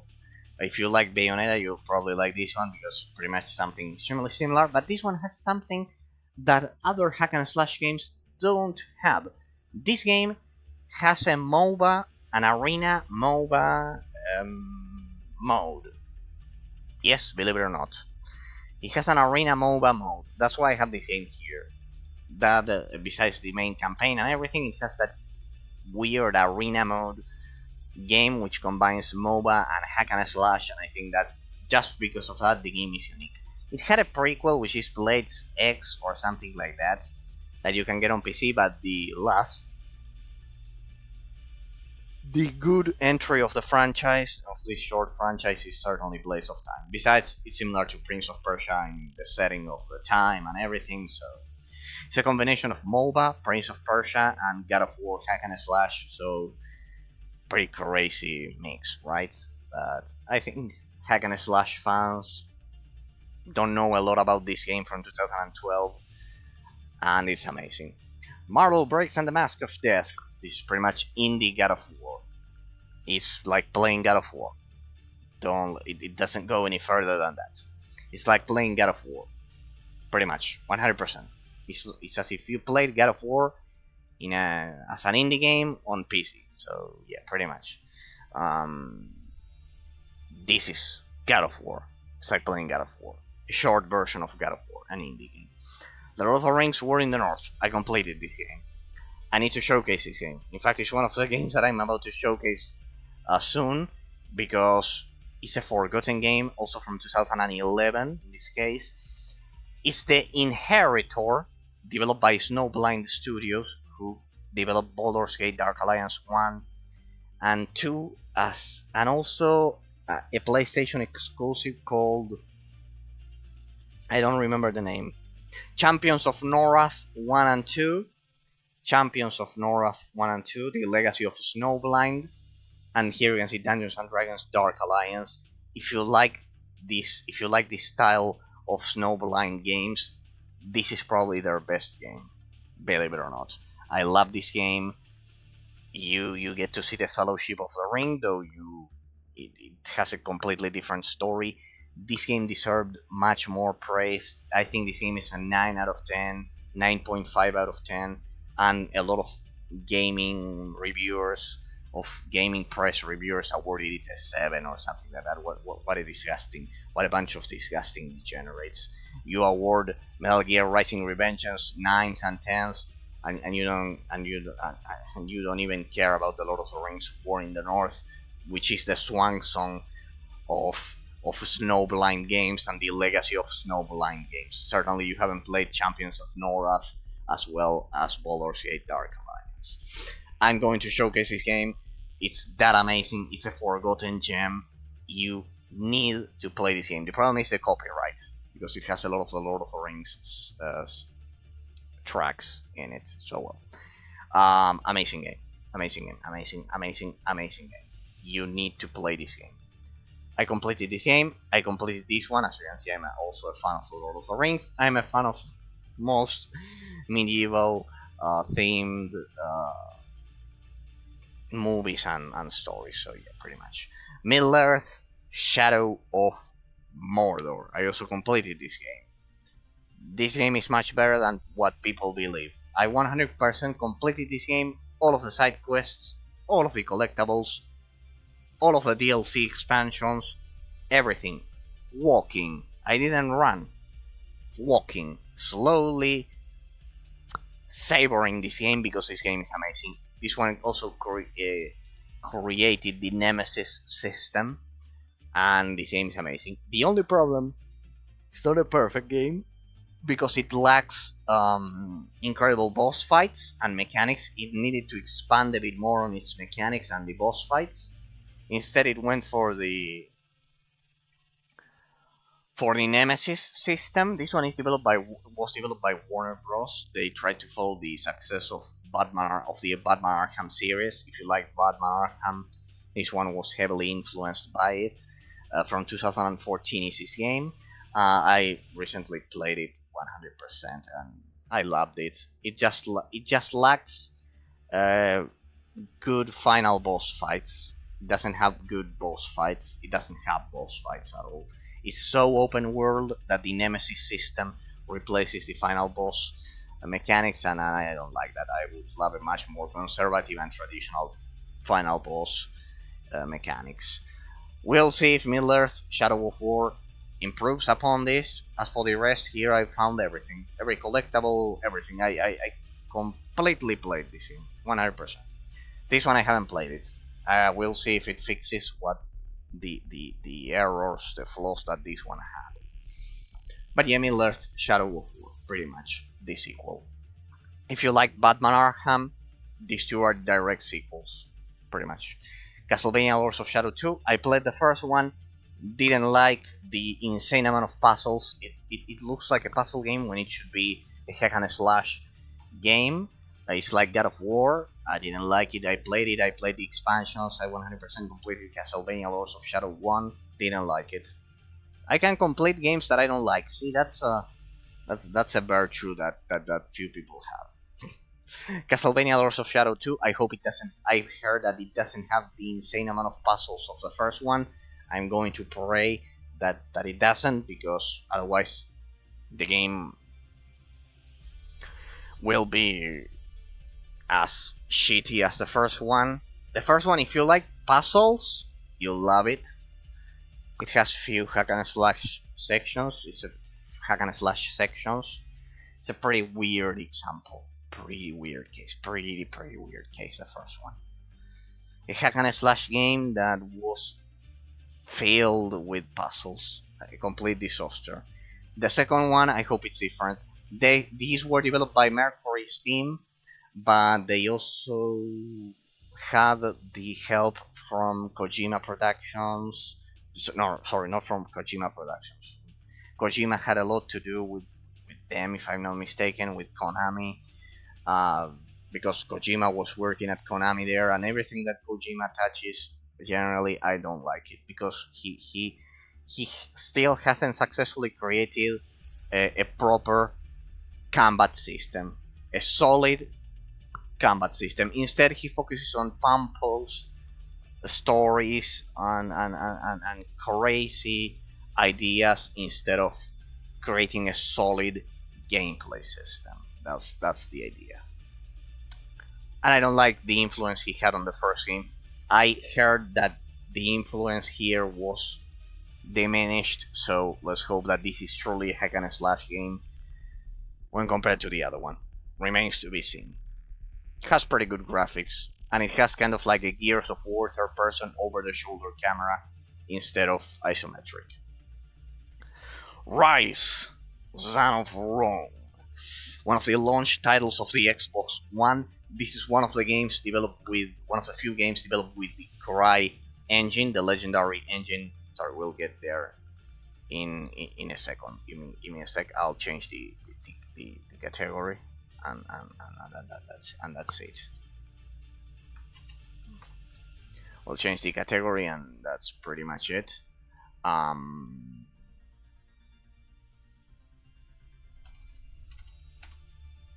There we go. Perfect. There we go. Rise, Son of Rome. Rise, Son of Rome. This game is amazing in my eyes. A lot of people don't like it. A lot of people don't think this game is good. I disagree. I strongly disagree. For me, this game is a 10 out of 10. I have played it. I love the historical setting, as you must imagine. I love everything about this game. The graphics of this game were way ahead of its time. It's like playing Crisis in ancient Rome, but even better, because it's amazing. This game is perfect. For me, this game is a 10 out of 10. Exploring There's no game like it except maybe Gladiator on the PS2 or something like that. Shadow of the Gladiator on the PS2. There should be more games that explore this historical setting. Why they not like our empire, the one we all come from? Why don't they like the glorious Roman Empire? Well, we have Rome too here, but this is a real-time tactics game. I generally, if the game is about Rome, it's amazing. Generally, that's the idea, and I love them. I love this historical period, amazing because it's the creation of Western culture, pretty much. So incredible, absolutely incredible. Also Greece, but well, that's why I think I'll also love Assassin's Creed Odyssey and where is it, the other one? Immortals Phoenix Rising, which are Greek. Pretty much the setting is Greek. Amazing game. That because of the terrible launch of the Xbox One back in 2014, this game went unnoticed. And this game is amazing. Play it, you won't regret it, especially if you like God of War, precisely. The God of War 4 from 2018. Mad Max, forgotten game from 2015. This was the transition period between the PS2, the PS3, and the PS4. And you can see that a lot of these games that this one was exclusive for a lot of time on console. On the Xbox One, fortunately, it was saved. You can also play arenas. It has an arena mode version. It has an arena mode, and this one is Mad Max. Pretty good. It's based around the movie, but this is a pretty good game, believe it or not. You can kind of like explore the desert. You can fight against the bandits and everything. If you like Borderlands is based around this legendary franchise of the from the film industry rather than the gaming industry. And yes, this is based around the movie, so it's the OG Borderlands. Let's say we can trace Borderlands to this one. Any post-apocalyptic game, this is the original, pretty much, because the original is the original franchise. So yeah, it's melee combat. It's like Batman Arkham. I think it was developed by Avalanche Studios, just like another series which is Just Cause. Also another option that you have, Just Cause, but that one is more of a shooter, a third-person open world third-person shooter. This one is you end up using a lot of you end up engaging in a lot of melee combat instead. You end up engaging in a lot of melee combat because yes, yeah, you won't find a lot of ammo eventually. Anime Case of Memory, The Nameless Chronicles. Be careful with this one. It has pretty good graphics, I remember. Haven't played it. I haven't played Mad Max. I need to play Rise Son of Rome. I need to play this one. These are. Have you noticed that the ones that are much more modern? This is a AA/indie game. It's from a franchise. They have anime graphics or something like that. They look pretty amazing. They have kind of like anime graphics, and it's a franchise, but this one is the latest installment. If you like God of War, you'll probably like this one. Extinction, goddammit. This is an extremely obscure game from the beginning of the 8th generation. If you like Fortnite, just like I told you, if you like Fortnite, play Arcade Geddon. And there was another one that I said. Yeah, an Agents of Mayhem. Arcade Geddon and Agents of Mayhem. Just like I told you those, play Extinction. Extinction also uses a hack and slash system. It's like a hack and slash system with cartoony graphics like Fortnite, but it's totally different. You fight trolls, you defend cities, pretty amazing. This game has bad reviews, but I don't think it should have bad reviews. It's an amazing game. I don't know why people award Fortnite a lot of prizes and everything, and this game doesn't get any prizes. during the Game Awards or anything like that. This one is completely ignored. Omen Sight. This one is an indie, just like God of War. Not much to say about it. I need to try it. I've heard it's amazing. It has the isometric view. This one, the other ones, a lot of these ones have third-person view. This one has third-person view. So yeah, pretty much. Here we can see that the isometric camera shifted to a more third-person over-the-shoulder camera. Horizon Zero Dawn. This one is a modded version. Well, we'll get into a swamp here. We'll get into a swamp here. Sadly, this game is heavily influenced by shitty ideologies, by truly ignorant people, especially Herman Holst, which is the one that took is the one developer that took control of Guerrilla Games after the development of the original Killzone trilogy, and that guy a lot of modern, shitty, disgusting, uh, modern politics influenced by what's happening right now with relativism in the US, and a completely extreme ignorance. Sadly, it's clear that Herman Holst and pretty much everyone involved in this game, and pretty much 99% of the population of California, and the rest of the Silicon Valley, they haven't read a lot of history books. I'll just say that they are ignorant.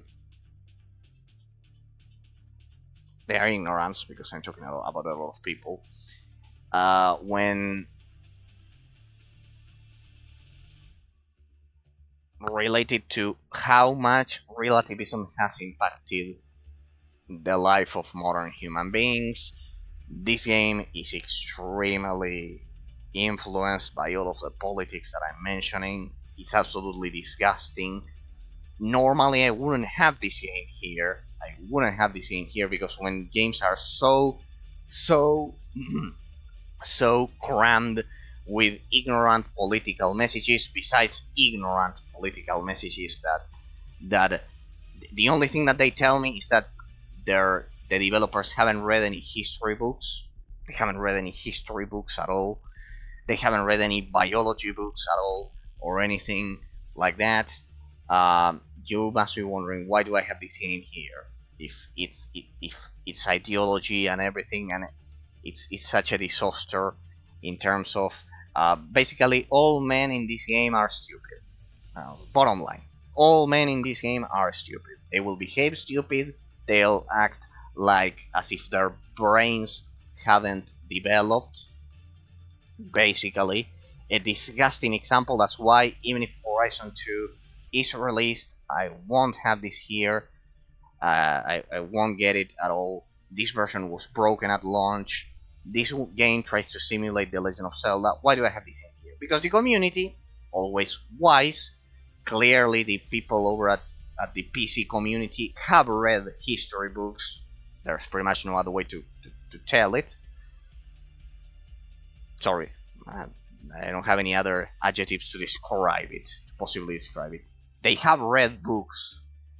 They are not illiterate. That's the adjective. They are not illiterate like the original developers of this game, which are illiterate. They are illiterate. They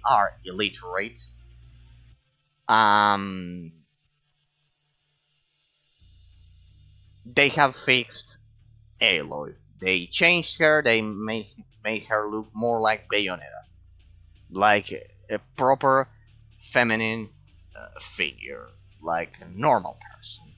And sadly, they cannot change the shitty story embedded with politics. But well, let's say that the first one, I at least assume, is not as shitty as the second one. Pretty much disgusting. So well, there's a game called Odyssey to the West or something like that.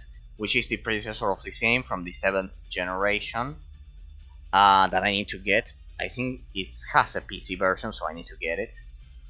And yeah, pretty much you fight against those technologically advanced dinosaurs and everything. The concept is pretty well executed, but sadly they decided to include Herman Holst. They decided to include, I think, Guerrilla Games, not Guerrilla Cambridge. I think the main development studio is from the Netherlands, so you can imagine that you can all I think precisely from Amsterdam or something like that.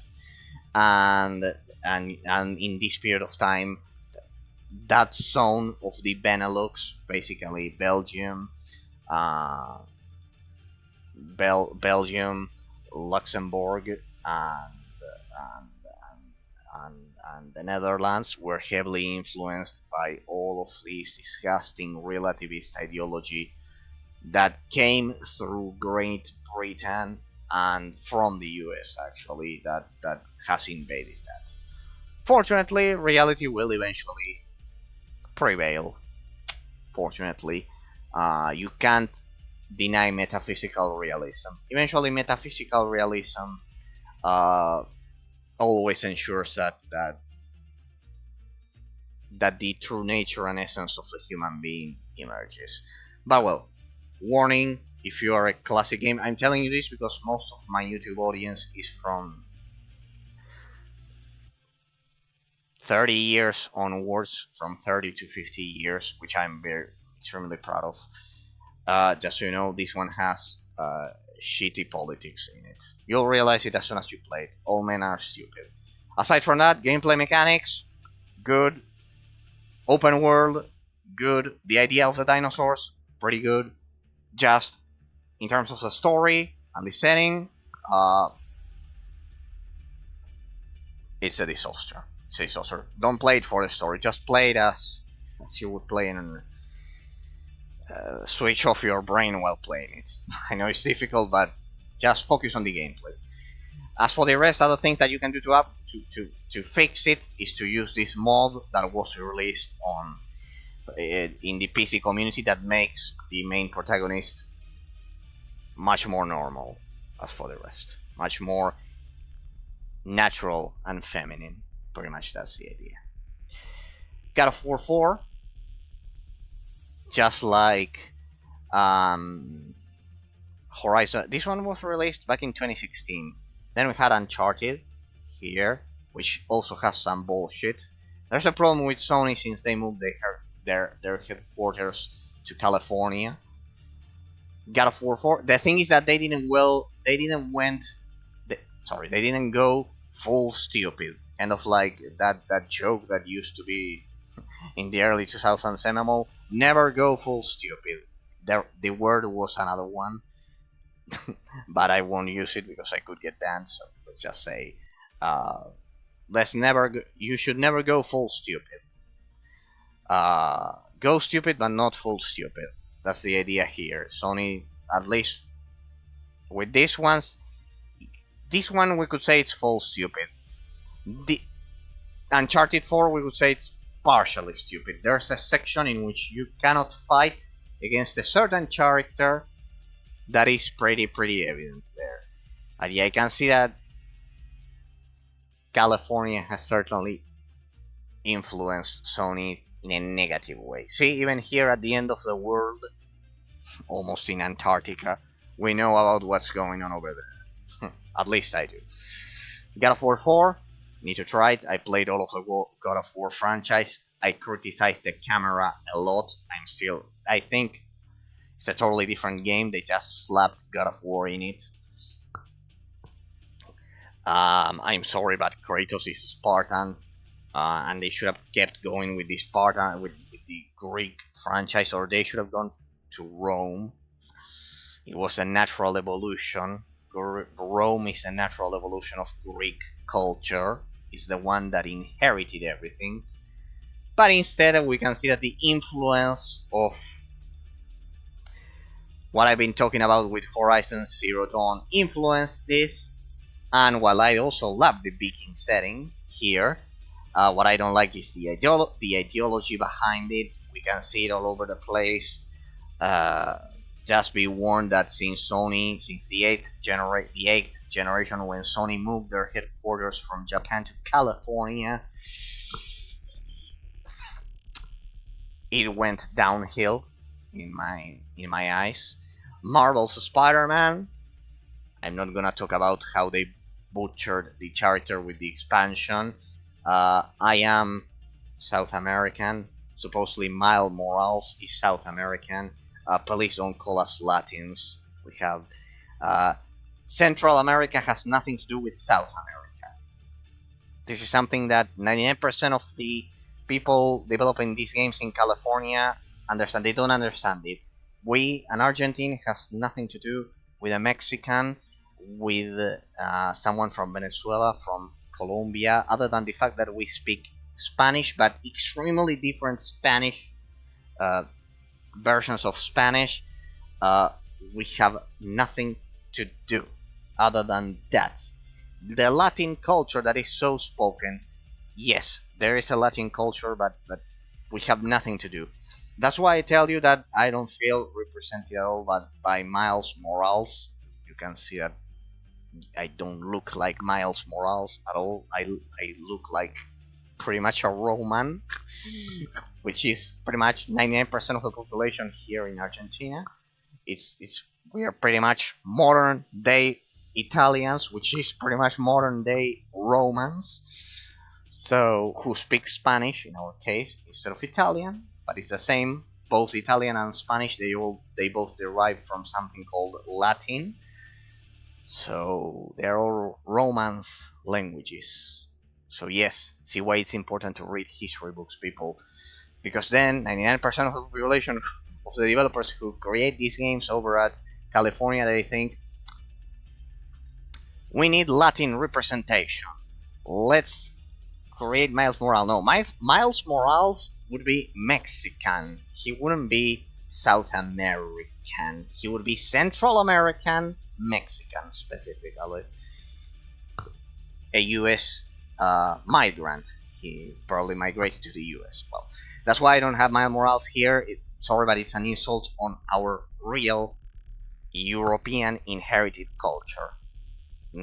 They don't understand anything about South America. So anyone who's willing and watching this and think that I am discriminating or something like that, that's completely false. That's a fallacy. You are not gonna explain me how it works if I am from this part of the world. There, trust me, a Mexican has nothing to do with an Argentine. Pretty much, have nothing to do. Also with a Chilean, with anyone from Chile, from Uruguay, from Paraguay, from nothing to do. We kept the European heritage. They didn't. There's a huge difference. We did a much more deep colonization than Central America. That's the idea. Uh, a much deeper colonization, in the sense that we went fully European. They didn't. Choices, natural evolution of life. They are all respected, but that's not who we are. So never say Latins. Don't say Latins. If you want to call us Latins, do it, but know that it's an insult. Uh, Pretty much like calling, uh, um, what's that they do these days? They say, call me by my pronouns, or those stupid things that simply are they deny metaphysical reality and those things. That's because because the U.S. generally cut their ties with Europe. The same happened with Mexico, with all of the central section of Central America. But in the case of uh, the southern section of South America, the one that is close to Antarctica, um, we always cherished and loved our European heritage, especially from Italy, especially from Spain, and the Roman Catholic culture that we inherited, right? So don't call us Latins, please. Yeah. To the point that a lot of us, me included, we have. I'm still with the paperwork. I'm still fighting with the paperwork. We use dual citizenship, either with Spain or Italy. Well, you have. I gave you the complete story because it's just that I hate ignorance. That's the thing. I hate ignorance. That's pretty much the idea. To anyone from an English-speaking country listening this, that's the reality of the situation. That's why when we see things like Horizon Zero Dawn, God of War, Spider-Man here with a lot of weird politics embedded into them, we don't react like Mexico. Also in Mexico they don't like it, but but we certainly don't. We are. It's even worse. We look at it like, what the fuck is this shit? What's this? Has everyone gone crazy? I'll just say that. It's like something. It looks weird, completely weird. What they do, embedding politics in these games, disgusting. Sekiro Shadows Die Twice. I mentioned that I hate the Dark Souls franchise. Another unpopular opinion. All of my opinions are unpopular. Sorry, people. If you can endure all of my opinions, please tell me either on YouTube or Twitch, and I need to give you a medal because if you endure all of my opinions, you deserve a prize. Sekiro Shadows Die Twice, pretty much. I hate the stamina bar system of Dark Souls 1, 2, and 3. I'm never gonna play those. Disgusting. But I love Sekiro Shadows Die Twice. Why? Because it doesn't have the stamina bar. I don't care about the difficulty, I don't care about anything of that, but I hate the stamina bar. I simply cannot stand the stamina bar system. It makes the game so slow and stupid. This one is much faster, and it's the most difficult game out of all of them, and I love it. The same could be said for Star Wars Jedi Fallen Order.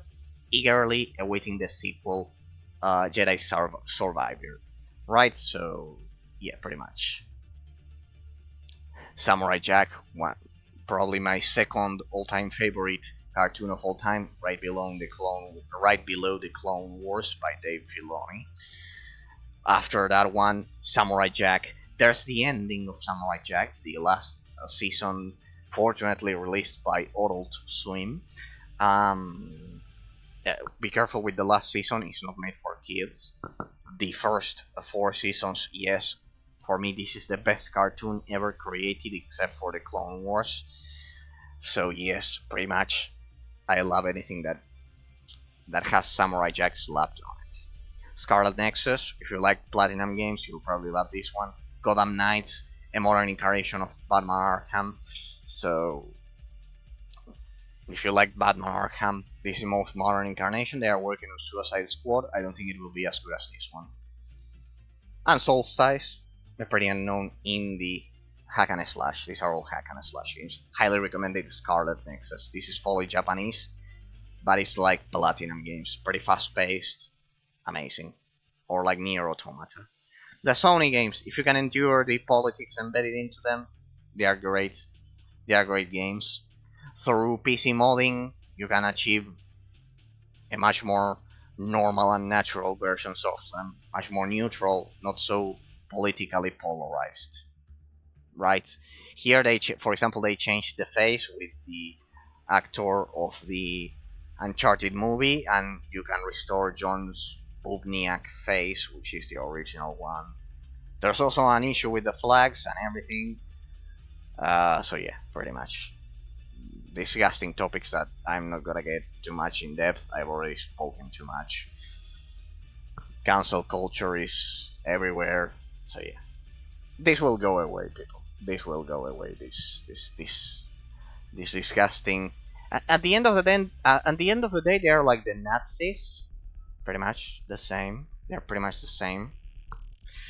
But well, it's because they haven't read history books. It's actually not their fault. It's that the thing is that they haven't read any history books. reading history, trust me, that's why I say it, is the only true defense against ignorance, and especially the ignorance derived from relativism, right? Because it will allow you to discern metaphysical reality. Because once it repeats once, well, it's a surprise. 2 times, 3 times, 4 times. But when you see that the human race has repeated this cancel culture and everything endlessly, you'll see that there's a pattern. It's just how the human race evolves through conflict. So yeah, history of Greece and Rome specifically, if you want to, because it's the birth of Western culture. If you can understand that and then medieval history, you'll be able to understand everything.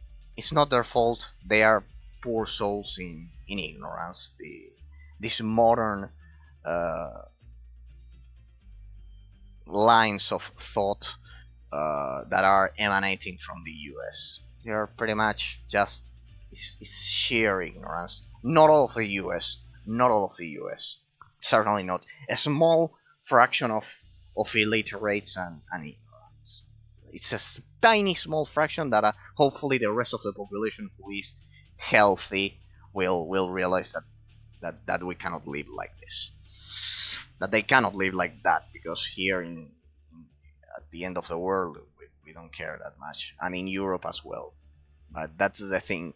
Modern Western countries should. It's a terribly bad idea cutting those ties, severing those ties with our origins. At the end of the day, our origins, which are Roman, Greece, and European culture. I'm a fan of Naruto, as you can see here. Ultimate Ninja Storm. This one was a a PS3 exclusive for a lot of time. Then it was released on PC. Ultimate Ninja Storm 2, 3. This one has a nasty 30 FPS cap. These two, no, they are 60 FPS. These two are must-play games if you like the franchise. This one, we can see the decline of the anime and the games. They are developed by CyberConnect. Previously to these, there was the Ultimate Ninja series on the PS2, pretty amazing, but they couldn't get to cover all of the story. The whole story was covered here, amazing. Fall Burst, Ninja Storm 4. I haven't played this one. I haven't played up until 3 on the PS3. I need to play this, which is the ending, but I've watched the ending of the series. This anime is actually extremely Western, so it's like watching Dragon Ball Z. Who hasn't watched Dragon Ball Z? A Shinobi Striker, an extra game. They're about to release one more, but these two are mandatory. The rest, no. These two you have to play them as 3D fighting games. This is the fighting genre. As you can see, we went from hack and slash to the fighting genre. There are a few. I remember this game looked amazing. My favorite is original Naruto. No, not Shippuden. Shippuden up until precisely the end of the Pain arc. Afterwards, it's a disaster. Sorry, Kishimoto, you did a disaster there. An absolute mess. It was so easy what to do, but you chose to go World War II style, mixed with crazy stories. No, disgusting. So yeah, pretty much. There's also the Xbox 360 versions of Naruto. There are 2 games, Rise of the Ninja and Broken Bones. Then you have the PS2 has the whole legacy of CyberConnect, the ultimate abilities there. They look amazing. These are pretty easy games. You can finish them easily. They look amazing. They play amazing. These are 3D fighting games, just like Jump Force or something like that. CyberConnect, they created a genre of 3D fighting like this. Dragon Ball Xenoverse, as I've said, who hasn't played Dragon Ball, who hasn't watched Dragon Balls, see it. Dragon Ball Xenoverse 2, Dragon Ball Z Kakarot. This one got recently updated. It's still being updated, this game, from 2020. This game is amazing. From 2020 or 2019, I don't know. I need to play this one. It's amazing. It has the original soundtrack. This one is like the most faithful recreation. And then it also uses third person fighting by CyberConnect. CyberConnect is the dominant studio of this genre. Pretty much, they have mastered the genre and they are a one-man army. They are amazing. They read the comics and they replicate the graphics kind of like in the games, so it's an absolute show and a spectacle to behold. And as for the rest, you can the Budokai Tenkaichi games developed by Spike and Bandai Namco. They are pretty similar. They are pretty much the predecessors of this style. Recently we got the news that Budokai Tenkaichi 4 is gonna be released. So amazing news. I played Budokai Tenkaichi 2 and 3. My favorite one is Budokai Tenkaichi 2. I have them there on the Wii, uh, right up there. I played them originally on the Wii with controls, and then also on the PS2. My favorite is Budokai Tenkaichi 2, more than 3, because 3 skips a lot of the story. I don't like it. I don't like the detail of Budokai Tenkaichi 2. Absolver, pretty forgotten game. It's 3D as well. It's unique.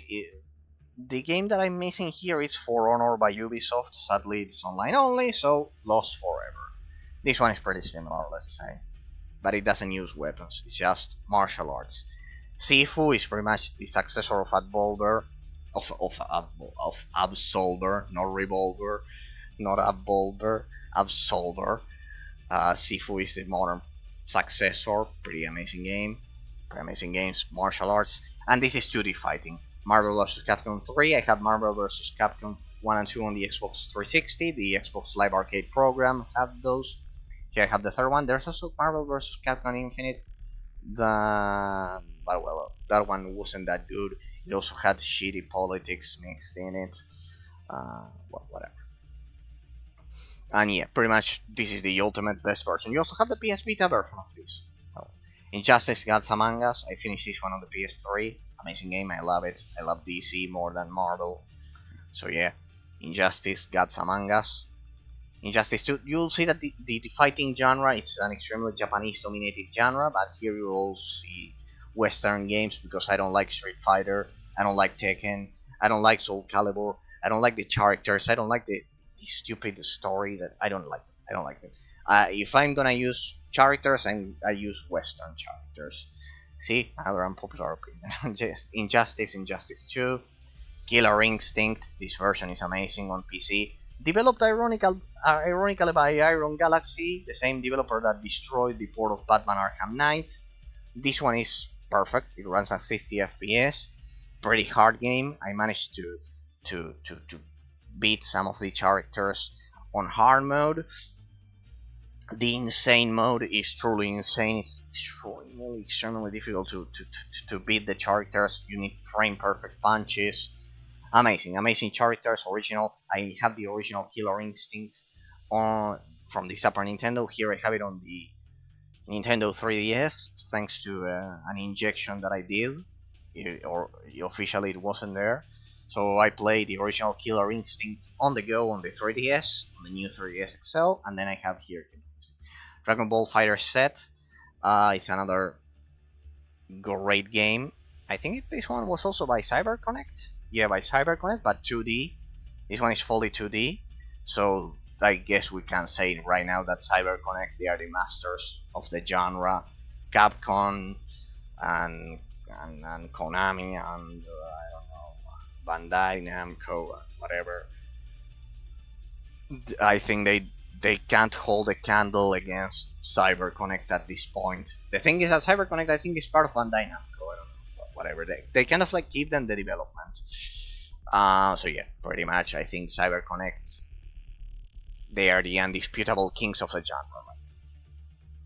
Then we have Smash Brothers Brawl, Smash Bros clones, Brawlout, Speed Brawl, Brawlhalla, and Rivals of Feather. This is the one that I mentioned in the Ultimate Nintendo 3DS collection.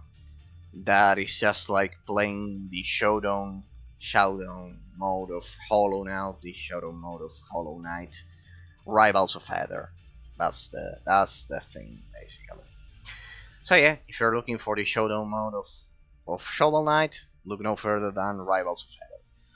Ladies and gentlemen, it's been my pleasure showcasing my the fifth row of my collection. This one, as you could see, was completely dominated by it originated in the console space rather than the PC genre, than the PC as a platform. So yeah, pretty much today we covered arcade racing, simulation racing, kart racing, anti-gravity racing, then action adventure, hack and slash, pretty much everything without any stamina bars. I hate stamina bars. Two modern action adventure and hack and slash games here, 3D fighting, 2D fighting, and Smash Bros. Hollows.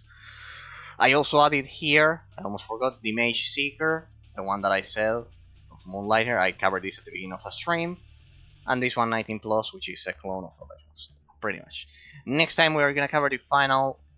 We only have two more rows to go. So at the end of the next week, I'll also need to cover the rest of my crazy things there, my emulators there. So I did this. I did these custom icons. I didn't did that.